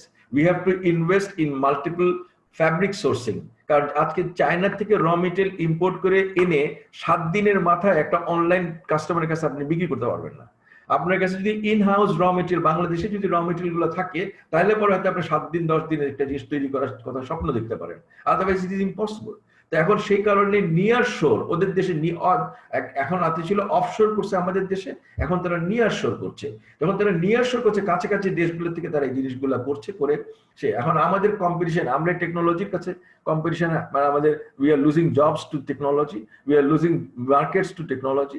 সেই ক্ষেত্রে আমাদের মনে হয় ভবিষ্যতের জন্য ইন্ডাস্ট্রিতে এই ব্যাকওয়ার্ড লিঙ্কেজে ম্যান মেড ফাইবার সহ নানা ধরনের প্রোডাক্ট ডাইভার্সিফিকেশনের কথা চিন্তা করতে হবে, যার ফলে কিন্তু ইভেন্চুয়ালি আমরা হয়তো এই জাতীয় যে ট্রেন্ডটা চেঞ্জ হয়ে গেছে, যে এখন ব্রিক অ্যান্ড মর্টারটা আলটিমেটলি একটা লেসার ইম্পর্টেন্ট জিনিস ওভার অনলাইন, সেই ক্ষেত্রে আমাদের কাছে ওই স্পিডটা মারতে পারবো। At the same time, disruptive technology এবং নিয়ার শোরের কারণে কিন্তু আমাদের ট্রেডিশনাল ইন্ডাস্ট্রিতেও জব লস হচ্ছে। আপনি খেয়াল করে দেখবেন, আপনারা যারা শ্রমিক আন্দোলনের সঙ্গে জড়িত আছেন তারা অবশ্যই জানেন, আমাদের একটা বিশাল সোয়েটারের ইন্ডাস্ট্রি ছিল বাছে, যেটাতে আগে পুরুষ শ্রমিকরা ফিজিক্যালি আপনার কাপড়টা বুনাতো, সোয়েটারের কাপড়টা। That has been entirely taken over by fully automated robotized machine. So even আমাদের দেশে we have lost enough employment to robots. এবং সেই একটা আগে যে সোয়েটারের মেশিনটা I think $700 দিয়ে চায়না থেকে ইম্পোর্ট করা হতো, তার পরিবর্তে $30,000 একটা রোবট তার 5 গুণ কাজ করে এবং আরো অনেক পারফেকশনে কাজ করে, এবং 5টার মতন মেশিন হয়তো একজন চালাতে পারে। তো সেই ক্ষেত্রে we have lost and we will continuously lose more jobs because of nearshoring, because of this technological innovations. তা আমার মনে হয় এদিকেও চিন্তা করা উচিত। এটা কোভিড প্লাস দিস ইজ সমস্যা যেটা আগের থেকে আমাদের ছিল, এবং এই জিনিসটা কোভিড এর কারণে আরো বেশি আপনার আমাদের জন্য আরো ইম্পর্টেন্ট হয়ে গেছে। তা আমার মনে হয় সেদিকটাও একটু চিন্তা করা উচিত। সেই ক্ষেত্রে স্কিল ডেভেলপমেন্ট, এক্সিস্টিং ওয়ার্কফোর্স যারা আছে, আমরা সব সময়, আপনিও বললেন একটা মানুষের চলার জন্য কত টাকার আয়ের দরকার। একটা জিনিস খেয়াল করবেন, ইন্টারন্যাশনালি যে আমরা কম্পিট করছি প্রোডাক্টে, এখানে কিন্তু আমাদের র মেটেরিয়াল গুলো ইন্টারন্যাশনাল প্রাইসে কেনা, মার্কেটটা ইন্টারন্যাশনাল, কনভার্সন কস্টটা ওরা ডলারে কনভার্ট করে। একটা yarn to fabric, fabric to garment, একটা ডলারে কনভার্ট, এবং তার জন্য একটা স্ট্যান্ডার্ড টাইম আছে, SMV বলে, স্ট্যান্ডার্ড মিনিট ভ্যালু। সেই জিনিসটা একটা ইন্টারন্যাশনাল প্যারামিটারে দ্বারা হিসাব করে। এখন আমি বাংলাদেশের একজন, আমি দেখাতে পারবো, যেহেতু আমি নিজেও একজন রিসার্চার, আমি দেখাতে পারবো যে আমাদের দেশের স্কিল ভার্সেস টার্কির স্কিল ভার্সেস আরেক দেশের স্কিল।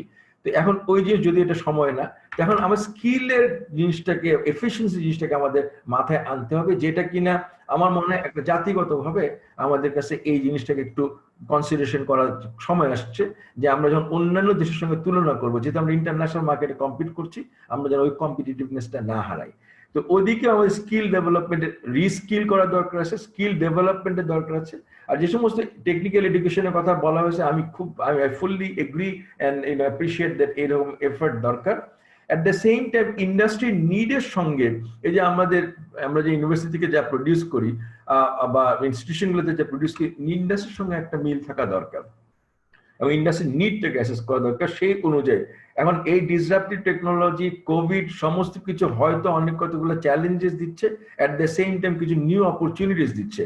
এখন আমরা সবাই মিলে বসে যদি ওই অপরচুনিটিস গুলো আইডেন্টিফাই করতে পারি, এবং আমাদের ওয়ার্কার থেকে, আমাদের ইয়াং বা মানে আমাদের ট্রেনেবল, আমাদের তো খুবই ট্রেনেবল পপুলেশন, এদেরকে যদি আমরা রিট্রেন করতে পারি ইনটু দোজ এরিয়াস, তাহলে পরে আমার কাছে মনে হয় এই পরিস্থিতিগুলো থেকে একটা লং টার্ম সমাধান আসবে, যেটা কিনা প্রত্যেক ইন্ডাস্ট্রিতে দরকার, RMGতে তো অবশ্যই।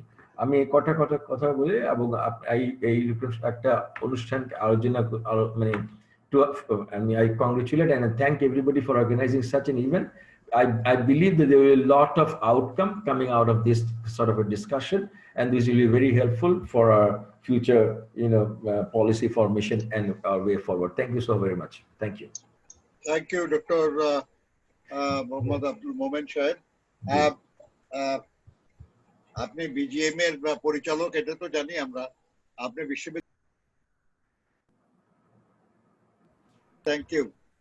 আমাদের এটা আপনার বক্তব্যে আমাদের আলোচনায় এটা রিচ হয়েছে, কারণ আপনি অনেকগুলি বিষয় নিয়ে আসছেন যেগুলো হয়তো অনেকের আরো ক্লিয়ার হলেন তারা নিয়ে, কিন্তু কিছু কনফিউশন কিন্তু সম্ভবত যোগাযোগের অভাবের জন্য থেকেই যাচ্ছে আর কি। কাজে ওগুলো দূর করতে হবে, এবং আমরা বিশ্বাস এই ধরনের আলোচনাগুলির মাধ্যমে আমরা দূর করতে পারি, এবং সেই জন্যই আমরা আপনাদেরকে আমন্ত্রণ জানাই যে আপনারা আসুন, কথা বলুন। যেমন এমপ্লয়ার্স ফেডারেশনে ফারুক ভাই আসছেন, তার মাধ্যমে অনেক কিছুই ক্লিয়ার হবে আর কি। কিন্তু আমরা একটা জিনিস বলতে চাই আপনাদের, যে এই আরএমজি সেক্টরটাকে ভায়াবল করার জন্য, এটাকে সমৃদ্ধ করার জন্য অবদান কিন্তু আমাদের সবার আছে, সবার আছে। কারণ আমার পরিষ্কার মনে আছে আর কি, যে আপনার রানা প্লাজার ঘটনার পরে ট্রেড ইউনিয়ন মুভমেন্টকে দিয়ে বায়ার্স এবং ব্র্যান্ডকে ইনফ্লুয়েন্স করে যে ক্ষতিপূরণের ব্যবস্থা করা হয়েছিল, এর উদ্যোগও আইএলও থেকে নেওয়া হয়েছিল, এবং সেখানে শ্রমিক নেতারা ছিলেন। এবারও যে আপনাদের ব্র্যান্ড এবং বায়াররা তারা যে আপনাদের অর্ডার ফিরিয়ে দিচ্ছে এবং আপনাদের পাওনা পরিশোধের উদ্যোগ, এর উদ্যোগও কিন্তু গাই রাইডার, ডাইরেক্টর জেনারেল আইএলওর, এবং আপনাদের পক্ষ থেকে আপনাদের প্রেসিডেন্ট উনি নিজে উপস্থিত ছিলেন সেখানে। এবং আপনাদের এই সমস্ত কন্ট্রিবিউশনকে সশ্রদ্ধভাবে সম্মান। আমি আরো বলি আপনাকে, যে আপনাদের আমেরিকান আপনার যারা আপনার এখান থেকে আমাদের জিএসটি বাতিলের ব্যাপারে যে উদ্যোগটা আমেরিকান ট্রেড ইউনিয়নের মাধ্যমে আমেরিকান সরকার নিয়েছিল, এর বিরুদ্ধে তখন ওই আমাদের 1-11 সরকারের সময় আইটিইউসির এক্সিকিউটিভ বোর্ডের মেম্বার হিসেবে আমি এবং রায় রমেশ আমরা লিখিতভাবে আমেরিকান ট্রেড ইউনিয়নকে চিঠি দিয়েছিলাম, যাতে করে তারা কোনো বাধার সৃষ্টি না করে। কারণ স্বার্থটা আপনাদের জন্য দেখি নাই, কিন্তু আসলে আমরা দেখেছি আমাদের শ্রমিকদের স্বার্থ। কারণ শিল্প না বাঁচলে তো শ্রমিক বাঁচবে না। কিন্তু প্রশ্ন যেটা, সেটা হলো যে একটু আগে আমাদের নাজরিন আপাও যেটা বলেছেন, সেটা হলো যে শ্রমিককে বাঁচিয়ে রাখার জন্য আপনাদের কিছু ত্যাগ স্বীকার করার আরেকটু উদ্যোগে হওয়া লাগবে। কারণটা হলো যে আপনারা চাইলেও টাকা জোগাড় করতে পারেন, শ্রমিকরা কিন্তু চাইলেও তার যে দোকানের পাওনা সেটা পরিশোধ করতে পারে না। কাজেই ছাঁটাই করলে তাদের জন্য এটা মৃত্যু সমান হয়ে যায়। কাজে ফর গড সেক এই কোভিড এর মধ্যে দয়া করে ছাঁটাই অন্তত বন্ধ রাখেন, কারণ ইতিমধ্যে কিন্তু অনেক শ্রমিক ছাঁটাই হয়ে গেছে। এনিওয়ে, আপনাকে অনেক ধন্যবাদ মোহন ভাই, আপনার কাছ থেকে আমরা অনেক কিছু জেনেছি। আমরা সম্ভবত পরবর্তী পর্যায়ে ব্যক্তিগত আলোচনা আমরা একটা ডেভেলপ করতে পারি। আমি আবুল কালামকে দিতে চেয়েছিলাম, কিন্তু আমাদের মাননীয় সংসদ সদস্য এবং এখন যিনি সভাপতিত্ব করতেছেন শিরিন আপা, আমাদের নেত্রী এবং প্রাথমিক এবং গণশিক্ষা বিষয়ক মন্ত্রণালয় সম্পর্কিত সংসদীয় স্থায়ী কমিটির সদস্য এবং বারবার নির্বাচিত সংসদ সদস্য, বিএলস এর অন্যতম ভাইস চেয়ারম্যান, প্রতিষ্ঠাতা ভাইস চেয়ারম্যানই বলবো আমি, আমাদের বোন শিরিন আক্তার, মাননীয় সংসদ সদস্য শিরিন আক্তার, বলবেন। কোভিড-19 আমাদেরকে একটা মারাত্মক অভিজ্ঞতা দিয়েছে, এটা শতাব্দীর অভিজ্ঞতা, এবং এই অভিজ্ঞতার মধ্য দিয়ে আমরা মালিক, শ্রমিক, সরকার, সর্বস্তরের সবাই মিলেই অভিজ্ঞতাটা নিয়েছি। এখন এটার সঙ্গে যে আজকে যে কর্মের সুযোগের কথা হচ্ছে, আমাদের বেঁচে থাকবার কথা হচ্ছে, সুযোগ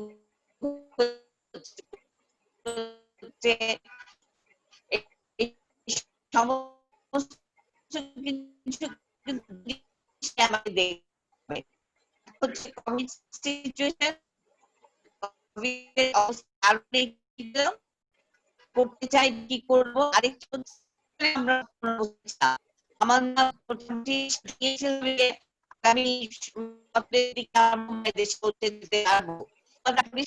সামাল দিতে আমাদের ভয়ানক রকম ঝামেলা মোকাবেলা করতে হলো।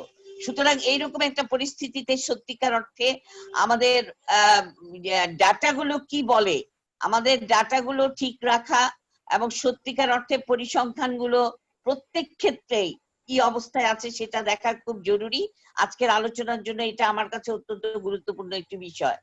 2 নম্বর কথা হচ্ছে যে আশু সমস্যা সমাধানের জন্য যে ধরনের ঝামেলাগুলো আছে সেই ঝামেলাগুলো মেটানোর জন্য কিন্তু আমার মনে হয় যে সকল প্রণোদনা দেওয়া হচ্ছে বা যে সকল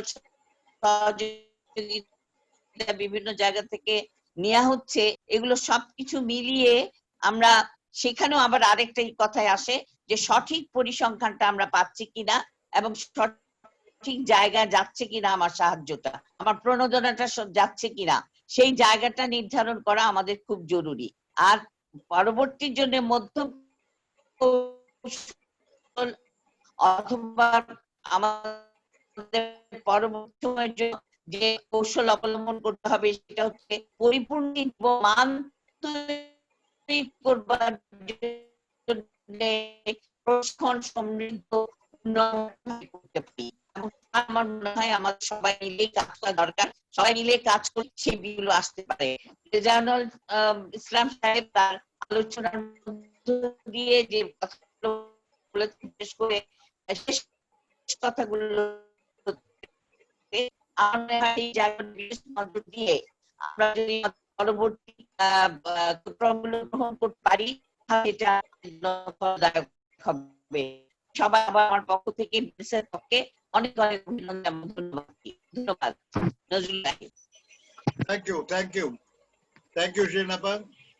ট্যানারি শ্রমিক ইউনিয়নের সভাপতি এবং বিলসের সম্পাদক জনাব আবুল কালাম আজাদ সাহেবকে সংক্ষেপে কিছু বলার জন্য অনুরোধ জানাবো। আবুল কালাম আজাদ। ধন্যবাদ নজরুল ভাই, আমাকে শুনতে পাচ্ছেন? হ্যাঁ, পাচ্ছি। সম্মানিত আলোচক বৃন্দ, পার্টিসিপেন্ট,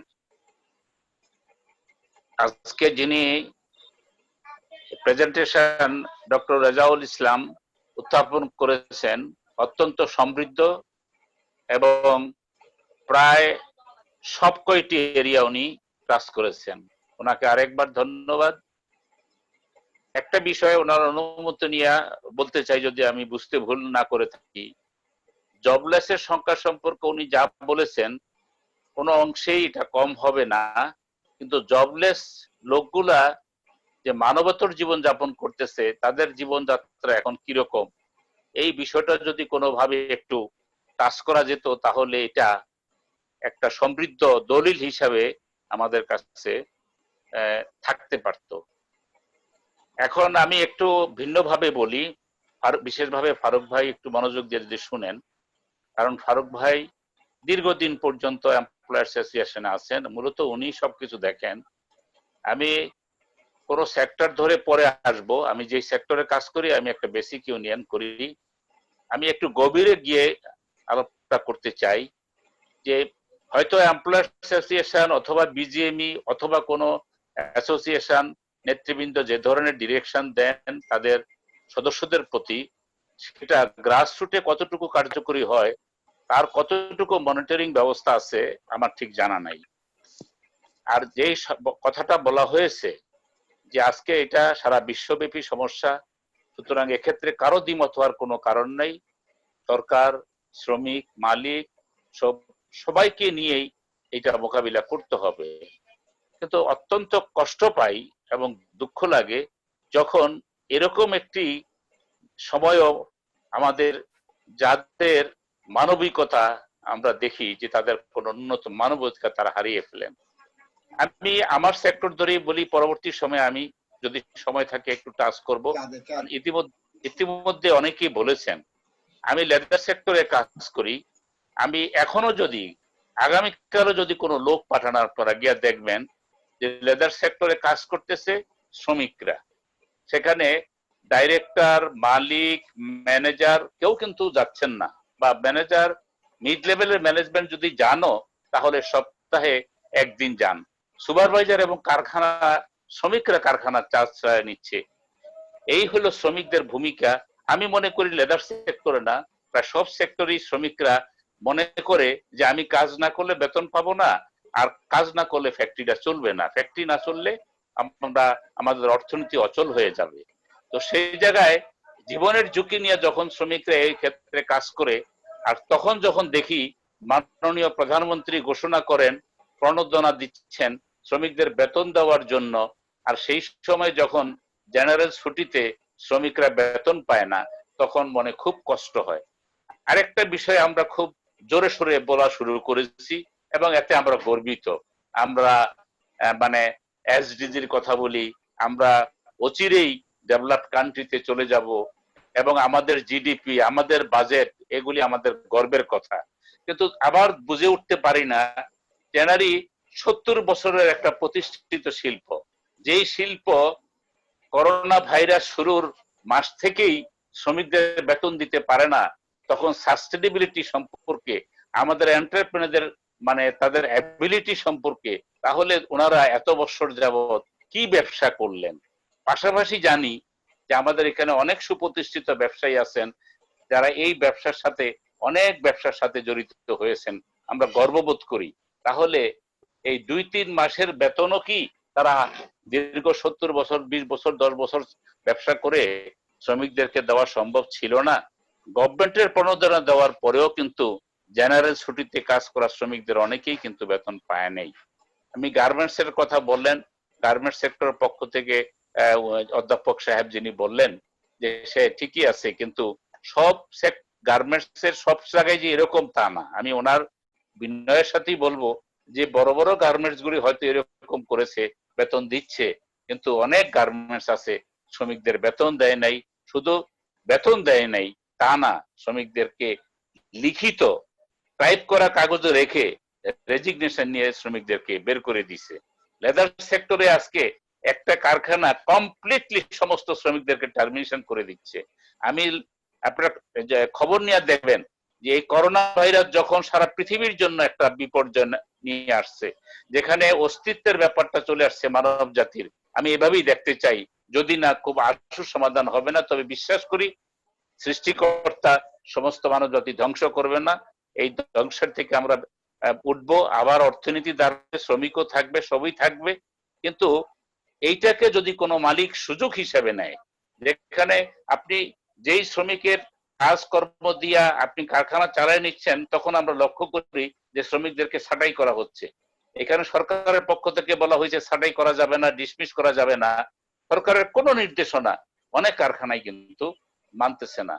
তাও পরবর্তীতে আরো কি হচ্ছে যে আমি লক্ষ্য করছি, এবং আমি আপনাদেরকে খুব মানে দৃঢ়তার সাথে বলতে চাই যে সেটা হচ্ছে এখানে কিছু কিছু মালিক এই সময়ের সুযোগে ট্রেড ইউনিয়ন অ্যাক্টিভিস্ট যারা, তাদেরকে পর্যন্ত ছাঁটাই করার এক ধরনের হীনমন্যতা দেখাচ্ছে। তো এগুলিতে আমরা খুব কষ্ট পাই। তো এই জায়গায় আমি আর কথা বাড়াবো না। আপনি যদি বলেন আমাদের কোন সেক্টরের শ্রমিকরা আজকে, মানে কালকে এখানে বলতেছেন ইয়াটা আমাদের সম্মানিত প্রবন্ধ পাঠক বলছেন যে এই ক্ষেত্রে সরকারের আজকে উদ্যোগ নেওয়া উচিত কর্মসংস্থানের জন্য। অফকোর্স, কারণ এখানে প্রাইভেট মালিক যারা ক্ষতিগ্রস্ত হয়ে গেছে তাদের হয়তো দাঁড়াতে হবে, তাদেরকে প্রণোদনা দিতে হবে, তাদেরকে আর্থিক সহায়তা দিতে হবে। সেক্ষেত্রেও লক্ষ্য করছি যে বড় বড় যারা, তাদেরকেই দেওয়া হচ্ছে। যেখানে ক্ষুদ্র মালিক, ছোট মালিক, যেখানে সমস্ত ডিস্ট্রিক্ট লেভেলে, উপজেলা লেভেলে যেখানে কর্মসংস্থান বেশি করা যাবে, সেদিক থেকে কিন্তু সরকারের নজর দেওয়া উচিত। আপনিও প্রস্তাবনা করেছেন, এখানে আলোচকরাও বলছেন, কিন্তু দুঃখের সাথে লক্ষ্য করতেছি সেটা কি হচ্ছে, যে লক্ষ্য করছি যে সরকারি সময় মানে এখানে যাদের শক্তি আছে, সামর্থ্য আছে, তাদের পাশে তো দাঁড়ানোর ব্যাপার না। রাষ্ট্রের দায়িত্ব হইলো অসহায় লোকের পাশে দাঁড়ানো। আর দুর্ভাগ্যজনক ভাবে আমাদের দেশের ঐতিহ্যের সাথে যে জড়িত পাট, চারা এবং চা, সেই 25টি পাটকল এই সময়ে বন্ধ করে দেওয়া হলো, শ্রমিকদেরকে চাকরিচ্যুত করা হলো। সরকার লোকসান হচ্ছে, কার দোষে হচ্ছে, কি হচ্ছে না হচ্ছে, এই করোনার সময় পাটকলি বন্ধ করে দিয়ে বেকার সংখ্যা বৃদ্ধি করে দেওয়া হলো। একই সাথে এই মেসেজটা কিন্তু আমি সমস্ত মালিকদেরকে বলবো না, যে সমস্ত মালিক সুযোগ নিতে চায়, অসৎ চিন্তা করে, তাদের কাছে কিন্তু একটা ভুল মেসেজ চলে গেল। তারা কিন্তু বললো যে সরকারি কারখানা বন্ধ করে দিচ্ছে, আর আমাদেরকে কেন তোমরা এই কথাগুলি বলো। তো আমি কথা না বাড়াইয়া যে কথাটা বলতে চাই, সেটা হলো আমার অনুরোধ, সেটা হচ্ছে এই নিচের লেভেলে আমি বিশেষভাবে আবারও ফারুককে অ্যাড্রেস করেই বলছি যে আপনারা একেবারে নিচের লেভেলে, ছোটখাটো লেভেলে, সব লেভেলে অ্যাসোসিয়েশন গুলা হয়তো রোল প্লে কি করে, কারখানাগুলা কি করে, এই বিষয়গুলি হয়তো অনেক সময় সম্ভব হয় না। এই জায়গায় আপনাদের দৃষ্টিটা খুব একটু প্রখর হওয়া উচিত। এবং না হলে কিন্তু, কারণ আমরা যদি এই শ্রমিকের চাকরি থাকবে না, এই সময়ের মধ্যে বিদেশ থেকে যারা আসছে তারা বেকার হয়ে গেছে। আমি যদি বলেন, আমি নাম দিয়ে বলতে পারবো, সেটা হচ্ছে এই যে শ্রমিক বেকার করে হয়ে যাবে। এখন শ্রমিক ছাঁটাই করো, বাংলাদেশের শ্রমিকের কোনো অভাব হবে না। যে শ্রমিকের একটু বয়স হয়েছে, মানে চাকরির সময়সীমা বেড়েছে, তার বেতনটা হয়তো একটু বেড়েছে, তাদেরকে এখন ছাঁটাই করো, তাদেরকে বাদ দিয়ে দাও। কারণ বহু কারখানা বন্ধ হয়ে যাবে, বহু লোক বেকার হয়ে বিদেশ থেকে আসছে, ফলে আমরা সস্তা শ্রমিক চালাবো। 70 বছরের একটা ফর্মাল সেক্টর, এই দেশের স্বাধীনতার সাথে যে সেক্টরের নাম জড়িত, সেই সেক্টরটা এখন ইনফরমালের দিকে নিয়ে যাওয়া হচ্ছে, কন্ট্রাক্টরের মাধ্যমে চালানোর জন্য চেষ্টা করা হচ্ছে। তো যাই হোক, আমি আমাদের সেক্টর, একটা বিষয় গার্মেন্টস এর বিষয়টা প্রায় আলোচকরা বলেন, অনেকেই বলেন, নাজরিন আপাও বললেন, যে নিঃসন্দেহে গার্মেন্টস আমাদের দেশের ফরেন কারেন্সিতে একটা ইম্পর্টেন্ট, অর্থনীতিতে একটা ইম্পর্টেন্ট। কিন্তু নট অনলি গার্মেন্টস, এই নট অনলি চামড়া, আমাদের অসংগঠিত এবং অপ্রতিষ্ঠানিক খাতে কোটি কোটি লোক আজকে যে অবস্থায় পড়ছে, সেই জায়গায় কিন্তু এন্টারপ্রেনারদের প্রতি অনুরোধ, আপনারাও যারা ভালো এন্টারপ্রেনার, তারাও আপনারা যেখানে কর্মসংস্থান হবে সেই জায়গার মধ্যে কিন্তু আপনারা জোর দেন। আর সরকারের কাছে আমি দাবি করতে পারি, কিন্তু ব্যক্তিগতভাবে মাননীয় প্রধানমন্ত্রী প্রণোদনা ঘোষণা করেন, 2500 টাকার কথা বলছেন, তারপরে আপনি আরো কয়েক কোটি মানুষকে দিবেন। কিন্তু আমি একজন শ্রমিক কর্মচারী সাথে আছি এবং আমি একজন ইউনিয়ন কর্মী হিসাবে, আমাদের কোন শ্রমিক সংগঠন কোথাও কোনো আর্থিক সহায়তা পেয়েছে, 250 টাকা পেয়েছে, এরকম উদাহরণ অথবা এরকম আলোচনা আমি শুনি নাই। সুতরাং এই সেফটি নেটটা মানে আরো বাড়াতে হবে।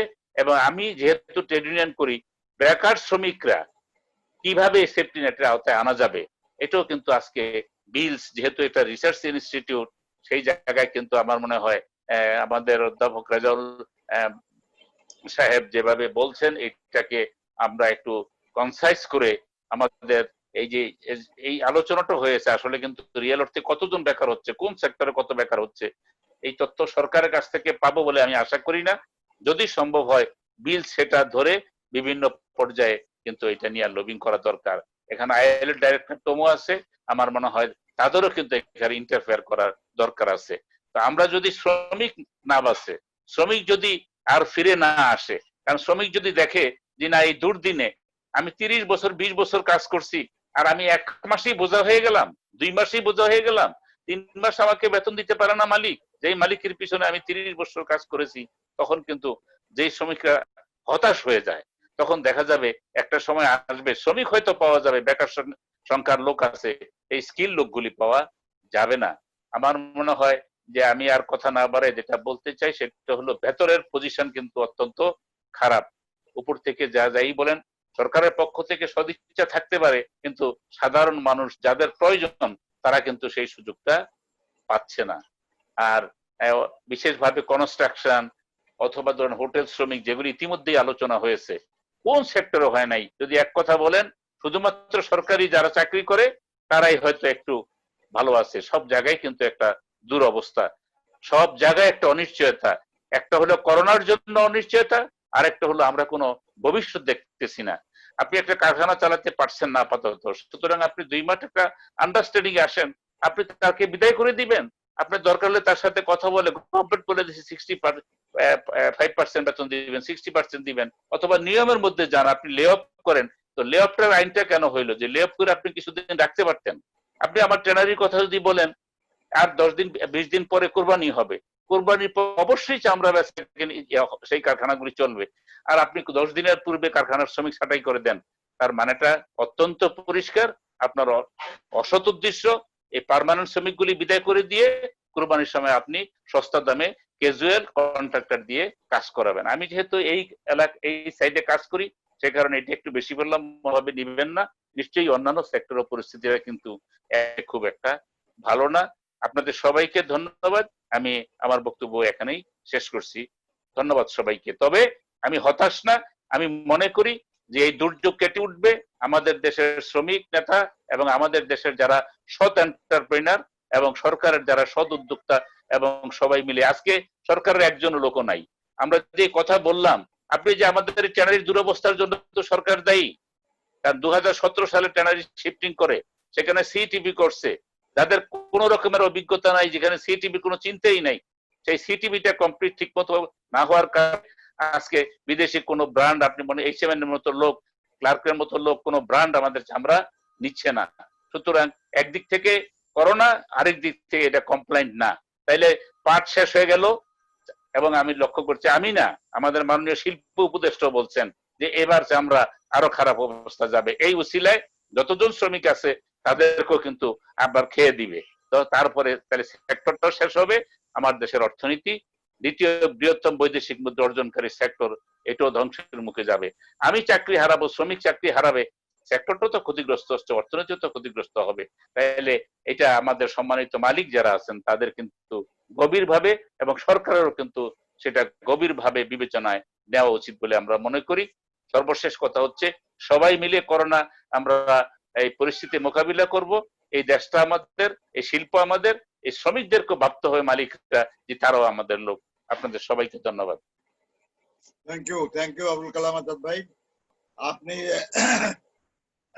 একেবারেই শ্রমিকদের সাথে থাকেন বলে আপনি একেবারেই ভেতরের কথাগুলি বলতে পেরেছেন, যেটা আমি বিশ্বাস করি যে এখানে যিনি আমাদের এমপ্লয়ার্স ফেডারেশনের জেনারেল সেক্রেটারি জেনারেল, আপনি তাকে উদ্দেশ্য করেই বলেছেন, ফারুক ভাই আমাদের আপন বলেই বলেছেন আপনি। এবং এখানে বিজিএম এর যিনি ডিরেক্টর আছেন বা আমাদের অধ্যাপক সাহেব, উনিও শুনলেন আর কি। আমি বিশ্বাস করি আর কি যে তারা নিজেরাই নিজেদের মধ্যে আলাপ করবেন এগুলেন আর কি, যে যা কিছুই আমরা দেখি, যা কিছুই আমরা শুনি, সেটাই সব কথা না, তার বাইরেও কিছু কথা আছে। সেই কথাগুলিরও আমাদের বিবেচনায় কোথায় নেওয়া দরকার। আপনাকে অনেক ধন্যবাদ কালাম ভাই। এবার আচ্ছা, সৈয়দ সুলতানুদ্দিন আহমেদ সাহেব দিল্লি থেকে যুক্ত হওয়ার কথা ছিল, তুমি কি সুলতানকে যুক্ত হয়েছো? যুক্ত হয়েছে ভাই, হ্যাঁ নজরুল ভাই প্রথম থেকে যুক্ত আছে, আমি শুনতেছি, খুব সমৃদ্ধ হচ্ছে। Thank you very much. তুমি কি কিছু বলবে নাকি আমি? আমার মনে হয় অনেক সময় হয়ে গেছে, আমরা ফারুক ভাইয়ের কাছে শুনি, তারপর রিজওয়ান ভাই আবার হয়তো বলবে শেষে। আচ্ছা, তাহলে আমরা কিন্তু তোমাকে লাগবে, তুমি শুনছো যে এটাতে খুশি আমি যে আমরা এরপরে যখন শেয়ার করব চিন্তা ভাবনা, তখন আমরা তোমার সহযোগিতা পাবো। Thank you very much. শুধু একটা জিনিস আমি বলি যে আমরা তো সবাই মানে মূল আলোচনা হয়েছে আজকে সমন্বয় করা গ্র্যান্ড অ্যালায়েন্স সোশ্যাল ডায়ালগ, মিনিস্ট্রির সাথে যারা প্রণোদনা দিচ্ছে এবং এই বিষয়গুলো নিয়ে আলোচনা হচ্ছে, অর্থ মন্ত্রণালয় তাদের সমন্বয় আছে। এটা একটু আমাদের সরকারের বিভিন্ন মন্ত্রণালয়ের সাথে বিভিন্ন বিভাগের সাথে এমপ্লয়মেন্ট পোস্টে কিন্তু খুব সমন্বয় আমরা পাচ্ছি না, দেখতেছি না।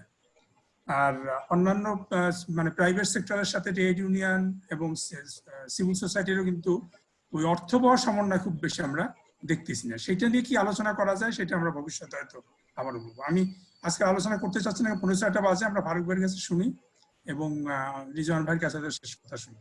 অনেক ধন্যবাদ। Thank you.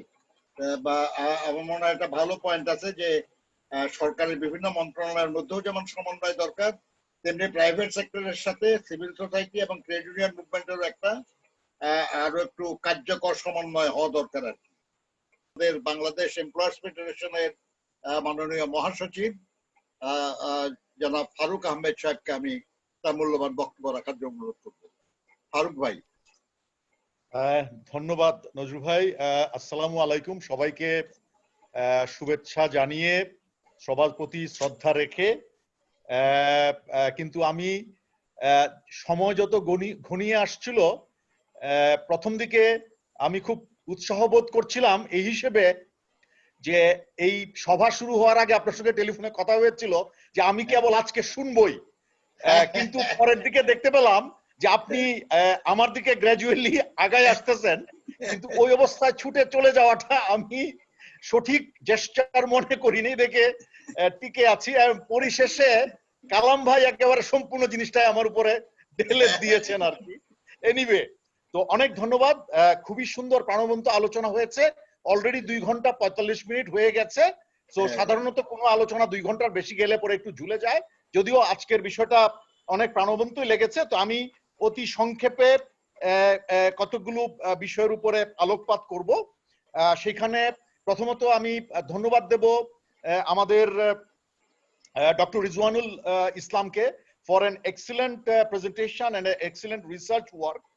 And I would say that of course I'm a fan of his knowledge and research work. In today's research, I would say he has been absolutely on the practical issues, almost 90% of it, and rest 10% I would term is slightly away from the ground reality. Sorry, Rizwan bhai, if I am very straightforward in my comment to you. That's what I felt it. Number one. Number two, একটু আগে দেখলাম শিরিন আপা গিয়েও আবার উনি in হয়েছেন, এখনো আছেন কিনা জানি না। আমি একটু ইন্সপায়ার্ড ফিল করছিলাম যে শিরিন আপা also part of the government as an elected MP.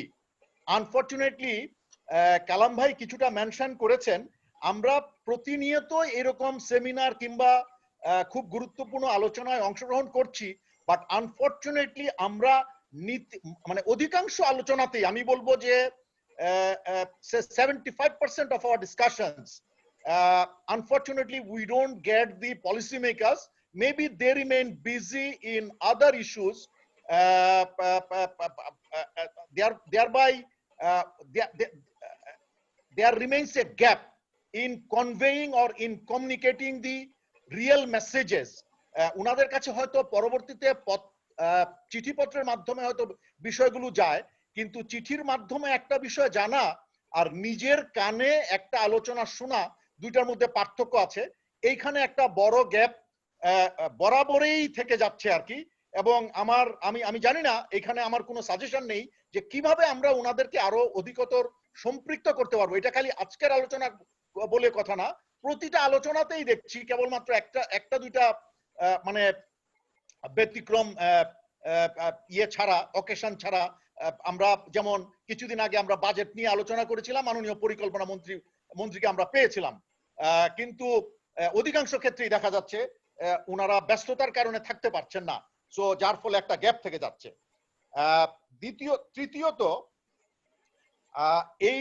এই যে প্যান্ডেমিক যেটা কোভিড-19, আমার মনে হয় আমাদের অনেকের মাঝে একটা কনফিউশন আছে যে এটাকে আমি চ্যালেঞ্জ হিসেবে আমি এখানে টার্ন করছি, whether is it a socio-economic challenge, is it a health challenge, it's a political challenge or a combination of both. কেন আমি বিষয়টা স্ট্র্যাটেজিক পার্সপেক্টিভ থেকে বলছি, while handling the issues at times we find that the impression that at least say I get, if I'm wrong then I'm sorry, যে যখন হয়তো কোনো একটা বিষয়কে অর্থনৈতিক দৃষ্টিভঙ্গি থেকে হ্যান্ডেল করা দরকার, সেখানে হয়তো আমি অন্য সামাজিক দৃষ্টিভঙ্গি থেকে আমি বিষয়টাকে হ্যান্ডেল করছি। সো সেইখানে ওই হ্যান্ডলিং এর ক্ষেত্রে in terms of mitigating the challenges আমরা খানিকটা অনেক সময় ডিলেমা পরিলক্ষিত হয় সবার মাঝে, যারা পার্টিকুলারলি ইমপ্লিমেন্টিং স্টেজে আছেন কিংবা থাকেন। That includes us also from that aspect. So এই বিষয়টা আমার মনে হয় স্পষ্টীকরণ হলে ভালো হয় আর কি, ভালো হতো। 3 নম্বর কিংবা 4 নম্বর, সরি, আরেকটা বিষয় যেটা একটা আমি অত্যন্ত বাস্তবতার সাথে এবং বিনয়ের সাথে বলবো, এই যে বারবারে উঠে এসেছে রিট্রেঞ্চমেন্টের বিষয়টা কিংবা চাকুরি হারানোর বিষয়টা। আমি এমপ্লয়ার্স ফেডারেশনের সেক্রেটারি জেনারেল হিসাবে গত 17 বছর যাবত আমি এমপ্লয়ার্স ফেডারেশনের কাজ করছি। আপনাদেরকে সজ্ঞানে এবং কনফিডেন্সের সঙ্গে বলতে পারি যে কোনো মালিক স্বেচ্ছায় ইচ্ছাকৃতভাবে কোনো দুরভিসন্ধিমূলক মনোবাসনা নিয়ে কোনো শ্রমিককে রিট্রেঞ্চ করে না। যখন সে একেবারেই পরিস্থিতি তার নিয়ন্ত্রণের বাইরে চলে যায়, যখন তার ফ্যাক্টরি বন্ধ হওয়ার উপক্রম হয়ে যায়, যখন সে ঋণগ্রস্ত হয়ে যাচ্ছে, ক্ষতিগ্রস্ত হয়ে যাচ্ছে, তখনই কেবলমাত্র সে এই রিট্রেঞ্চমেন্টের চিন্তাটা করছে। অ্যাটলিস্ট 99% ক্ষেত্রে আমি কালাম ভাইয়ের প্রতি শ্রদ্ধা রেখেই আমি বলছি উনার যুক্তি যে বিষয়গুলো কালাম ভাই উপস্থাপন করছেন আমি সেগুলো নিয়ে এখানে বিতর্কে যাচ্ছি না। আমি আমার সঠিক মনোবাসনাটা মালিকদের পক্ষ থেকে সেটাই আমি নিবেদন করছি যে শতকরা 99% মালিকই চেষ্টা করেন যাতে উনার ফ্যাক্টরিটা কিংবা উনার অপারেশনটা যেন সঠিকভাবে চলতে পারে। কিন্তু পরিস্থিতি এতই জটিল হয়ে যায়, পরিস্থিতি এতই নিয়ন্ত্রণের বাইরে চলে যায় যে তখন উনার জন্য বাধ্য হয়ে তখন সেই জায়গাটাতে যেতে হয়। এবং সেইটাও একটা ধ্রুব সত্য, যে কারণে আইএলও কিংবা অন্যান্য বিশ্বমানের প্রতিষ্ঠান কিন্তু তাদের অ্যাসেসমেন্টে বলেছে, আইএলও বলেছে 395 million workers will lose there job. যদি সেইটাই না হতো তাহলে কিভাবে তারা এই অ্যাসেসমেন্টটাতে আসতো? So though we do not want, আমরা মালিক প্রতিনিধি হিসেবে আমরা কখনোই চাই না শ্রমিকদের চাকরি যাক, কিন্তু পরিস্থিতি বাধ্য করে চাকরি চলে যাওয়াতে যেখানে মালিকদের নিজেদেরও কোনো হাত থাকে না, তারা ঋণগ্রস্ত হয়ে দৈন্যতার মধ্যে পড়ে এই অবস্থায় পড়ে যেতে হয় তাদেরকে। সো এই জিনিসটা আমি কালাম ভাই আপনার প্রতি বিনীত নিবেদন রেখে এই জিনিসটা পরিষ্কার করছি আর কি। আচ্ছা, আরেকটা বিষয় আমি আনতে চাই, সেটা হচ্ছে আমরা অবশ্যই স্কিলস ডেভেলপমেন্টের বিষয়টা আলোচনা করেছি। It is extremely important, there is no doubt in it. আমি এইখানে আরেকটা বিষয় ফোকাস করতে চাই যেটা এমপ্লয়ার্স ফেডারেশন থেকে আমরা বেশ কিছুদিন যাবত চিন্তা ভাবনা করছিলাম, but then COVID-19 has accelerated that thinking process. Possibly it is high time now for us to revitalize and re-strategize this particular philosophy of skills development. Skills development থাকবে, রাখতে হবে, সেই সাথে আমাদেরকে আনতে হবে এন্টারপ্রেনারশিপ ডেভেলপমেন্ট অথবা innovative arrangement for self employment. এই গত 7-8 বছরের ডেটা যদি আমরা নেই, বাংলাদেশে সবচেয়ে বেশি সংখ্যক কর্মসংস্থান হয়েছিল back in the year 2014।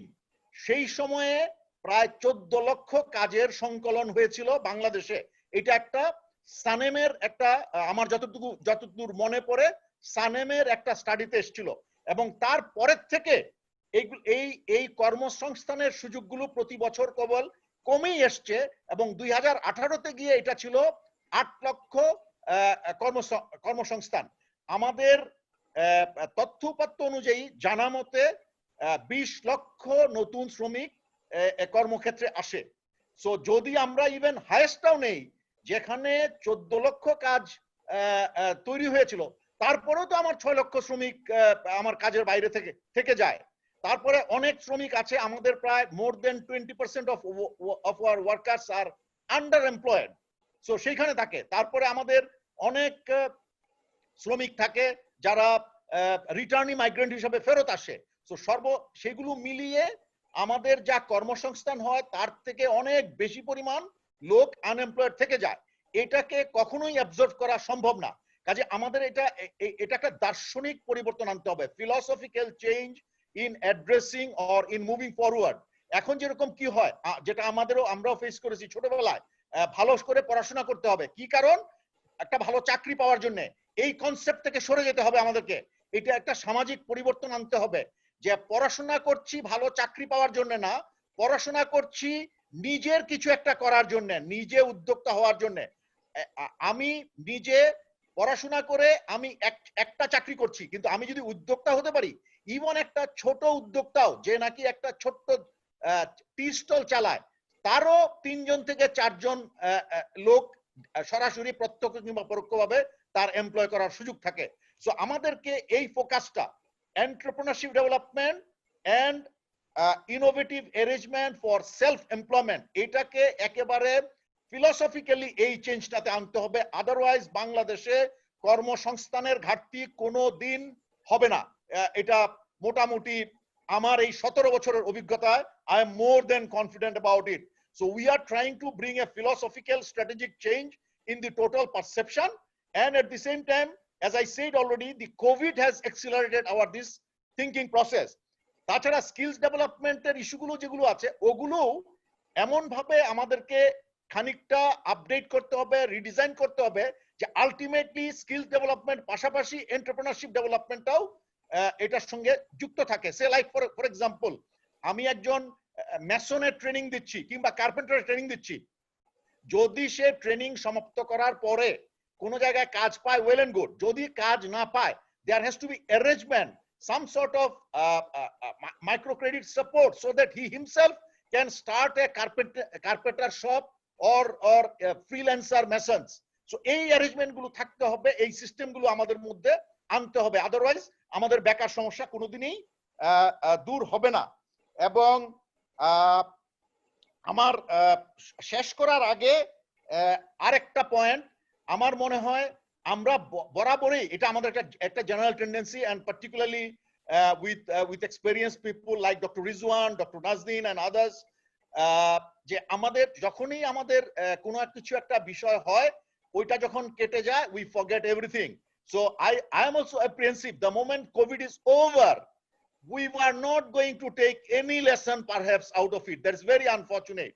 So we should make a sort of a effort so that we really derive the lessons and we try to learn and adopt subsequently those lessons, so that এই ধরনের বিপদ আপদ সামনে আসলেও কিংবা না আসলেও আমরা যাতে প্রিপেয়ার থাকি এবং আমাদের ক্যাপাসিটিটা সেইভাবে ডেভেলপ করা থাকে। And finally, my last comment, it is very subjective but it's very important.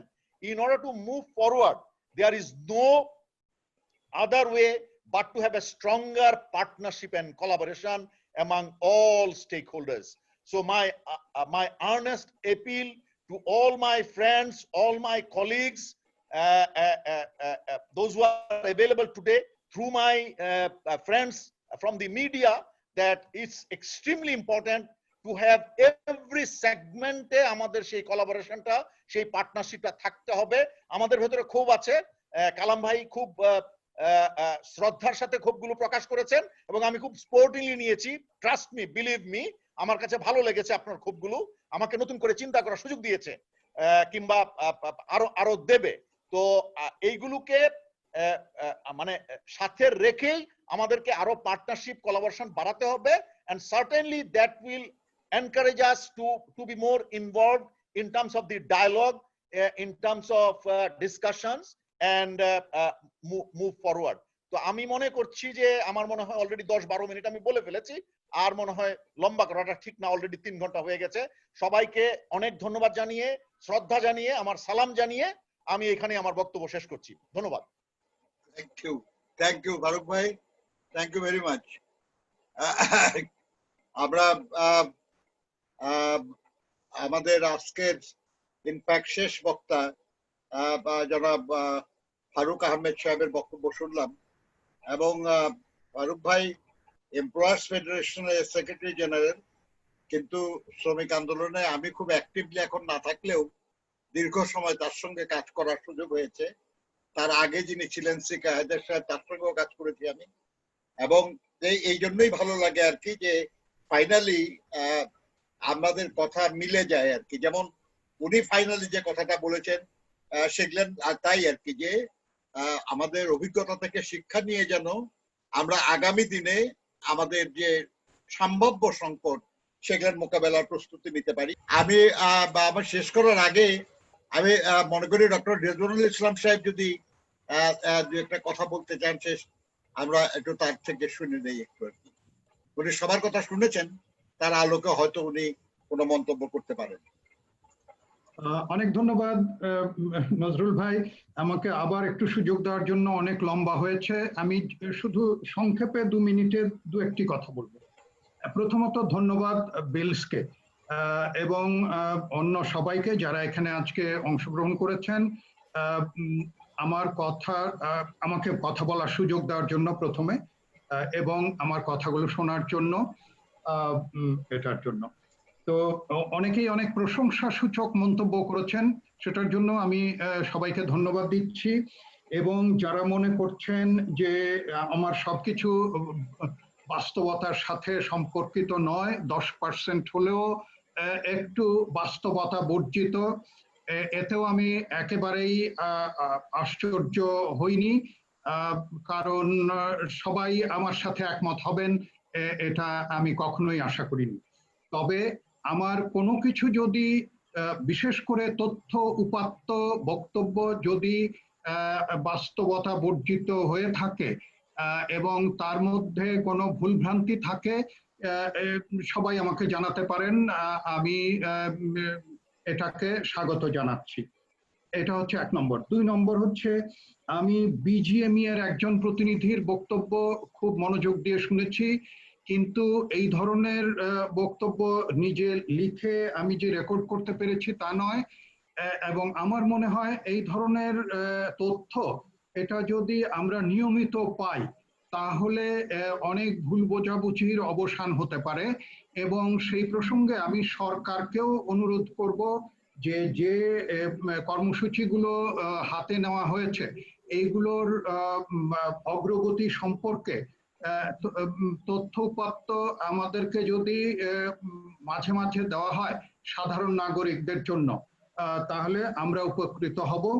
এবং বিজিএমই এর জন্য অনুরোধ থাকবে, তাদের ওয়েবসাইটে তারা যেমন মাঝে মাঝে বিভিন্ন ধরনের তথ্য উপাত্ত এবং ইনফরমেশন পোস্ট করেন সেইভাবে, এবং তারা মাঝে মাঝে প্রেস রিলিজ সংবাদ বিজ্ঞপ্তিও ওখানে দেন।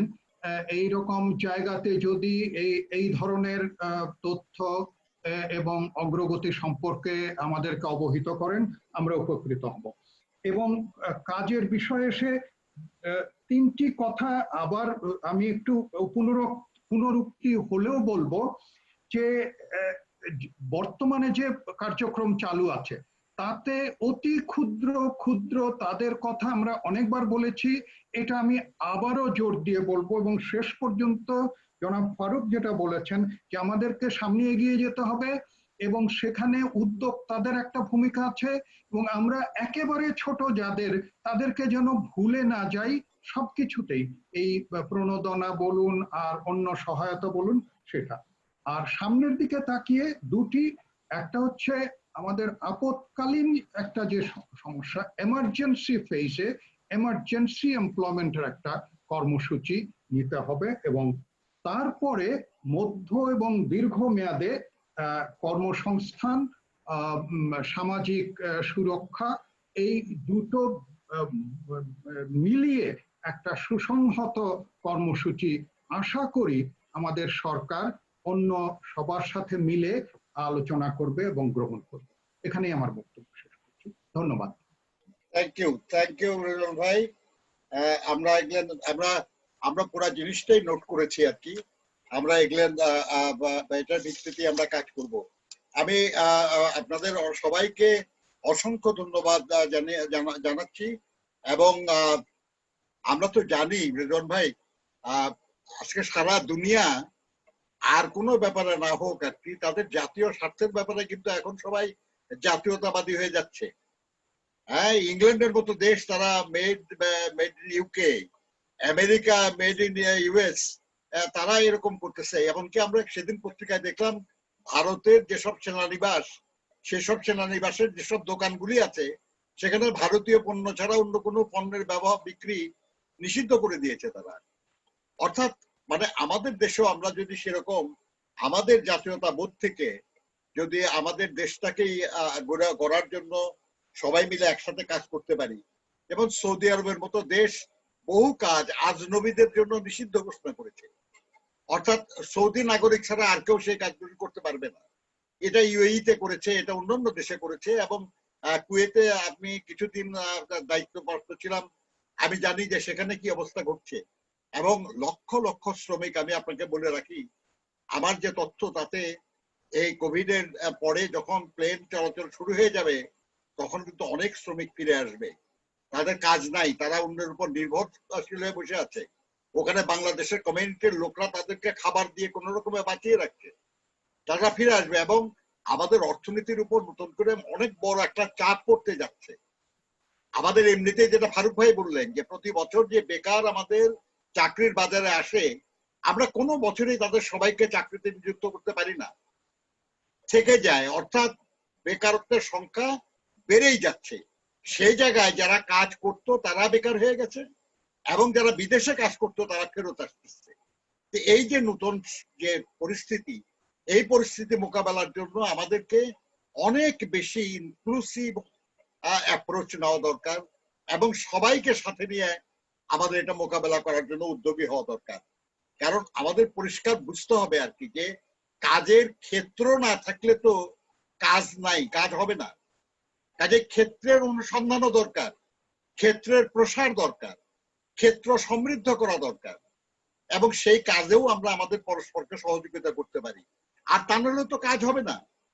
আমাদের এই অনেকগুলি জিনিস, একজন একটা বক্তব্য বলেছেন আর কি যে আমরা রুরাল ইনফ্রাস্ট্রাকচার ডেভেলপমেন্টের যে কাজ, সেই কাজে আমরা কিন্তু অনেক লোকের মানে কর্মসংস্থানের ব্যবস্থা করতে পারি। এই সুযোগ আমরা সেগুলো করতে পারি। আমরা তো শুনি যে আমাদের বৈদেশিক মুদ্রারও খুব একটা অভাব নাই এবং আমরা শুনি আর কি যে আমরা এখন তো আল্লাহর মেহেরবানি অনেক ক্ষেত্রে অনেক উন্নতিও করেছি। কাজেই টাকা খরচ করা আর সামর্থ্য তো আমাদের আছে, আমরা সেজন্য এটা করতে চেষ্টা করতে পারি আর কি। কাজে আমাদেরকে মনে রাখতে হবে যে আমাদের কাজের ক্ষেত্র শুধু পুনরুদ্ধার করলে চলবে না, নতুন কাজের ক্ষেত্র সন্ধান করতে হবে, বের করতে হবে। এবং যেটা ফারুক ভাই বললেন আর কি যে প্রাতিষ্ঠানিক কাজে আমরা কয়জন লোককে নিয়োগ করতে পারবো, সেলফ এমপ্লয়মেন্টের সুযোগ বাড়াইতে হবে এবং সেই কারণে যে সহযোগিতা যেখান থেকে যেভাবে দরকার সেগুলো দিতে হবে আমাদেরকে। এগুলো আমাদের করা দরকার আছে। আর তথ্যের অভাব আছে, এটা তো যেটা ফারুক ভাই বলছেন যে 10% আপনার সঙ্গে একমত। আপনি তো আপনার বক্তব্য নিজেই বলেছেন যে আপনি তো আপডেটেড তথ্য পান নাই, কাজে এই তথ্যে কিছু ঘাটতি থাকতেই পারে, এটা তো অসম্ভব অন্য কোনো কিছু না আর কি। যাই হোক, আপনাদের সবার কাছ থেকে আমরা অনেক কিছু শিখলাম, আজকে অনেক কিছু জানলাম এবং আপনাদের কাছ থেকে যেসব কিছু কথা জানলাম এবং শুনলাম তার আলোকে বিলস এবং বাংলাদেশের শ্রমিক আন্দোলন উপকৃত হবে। আপনাদের সবাইকে আন্তরিক কৃতজ্ঞতা এবং ধন্যবাদ।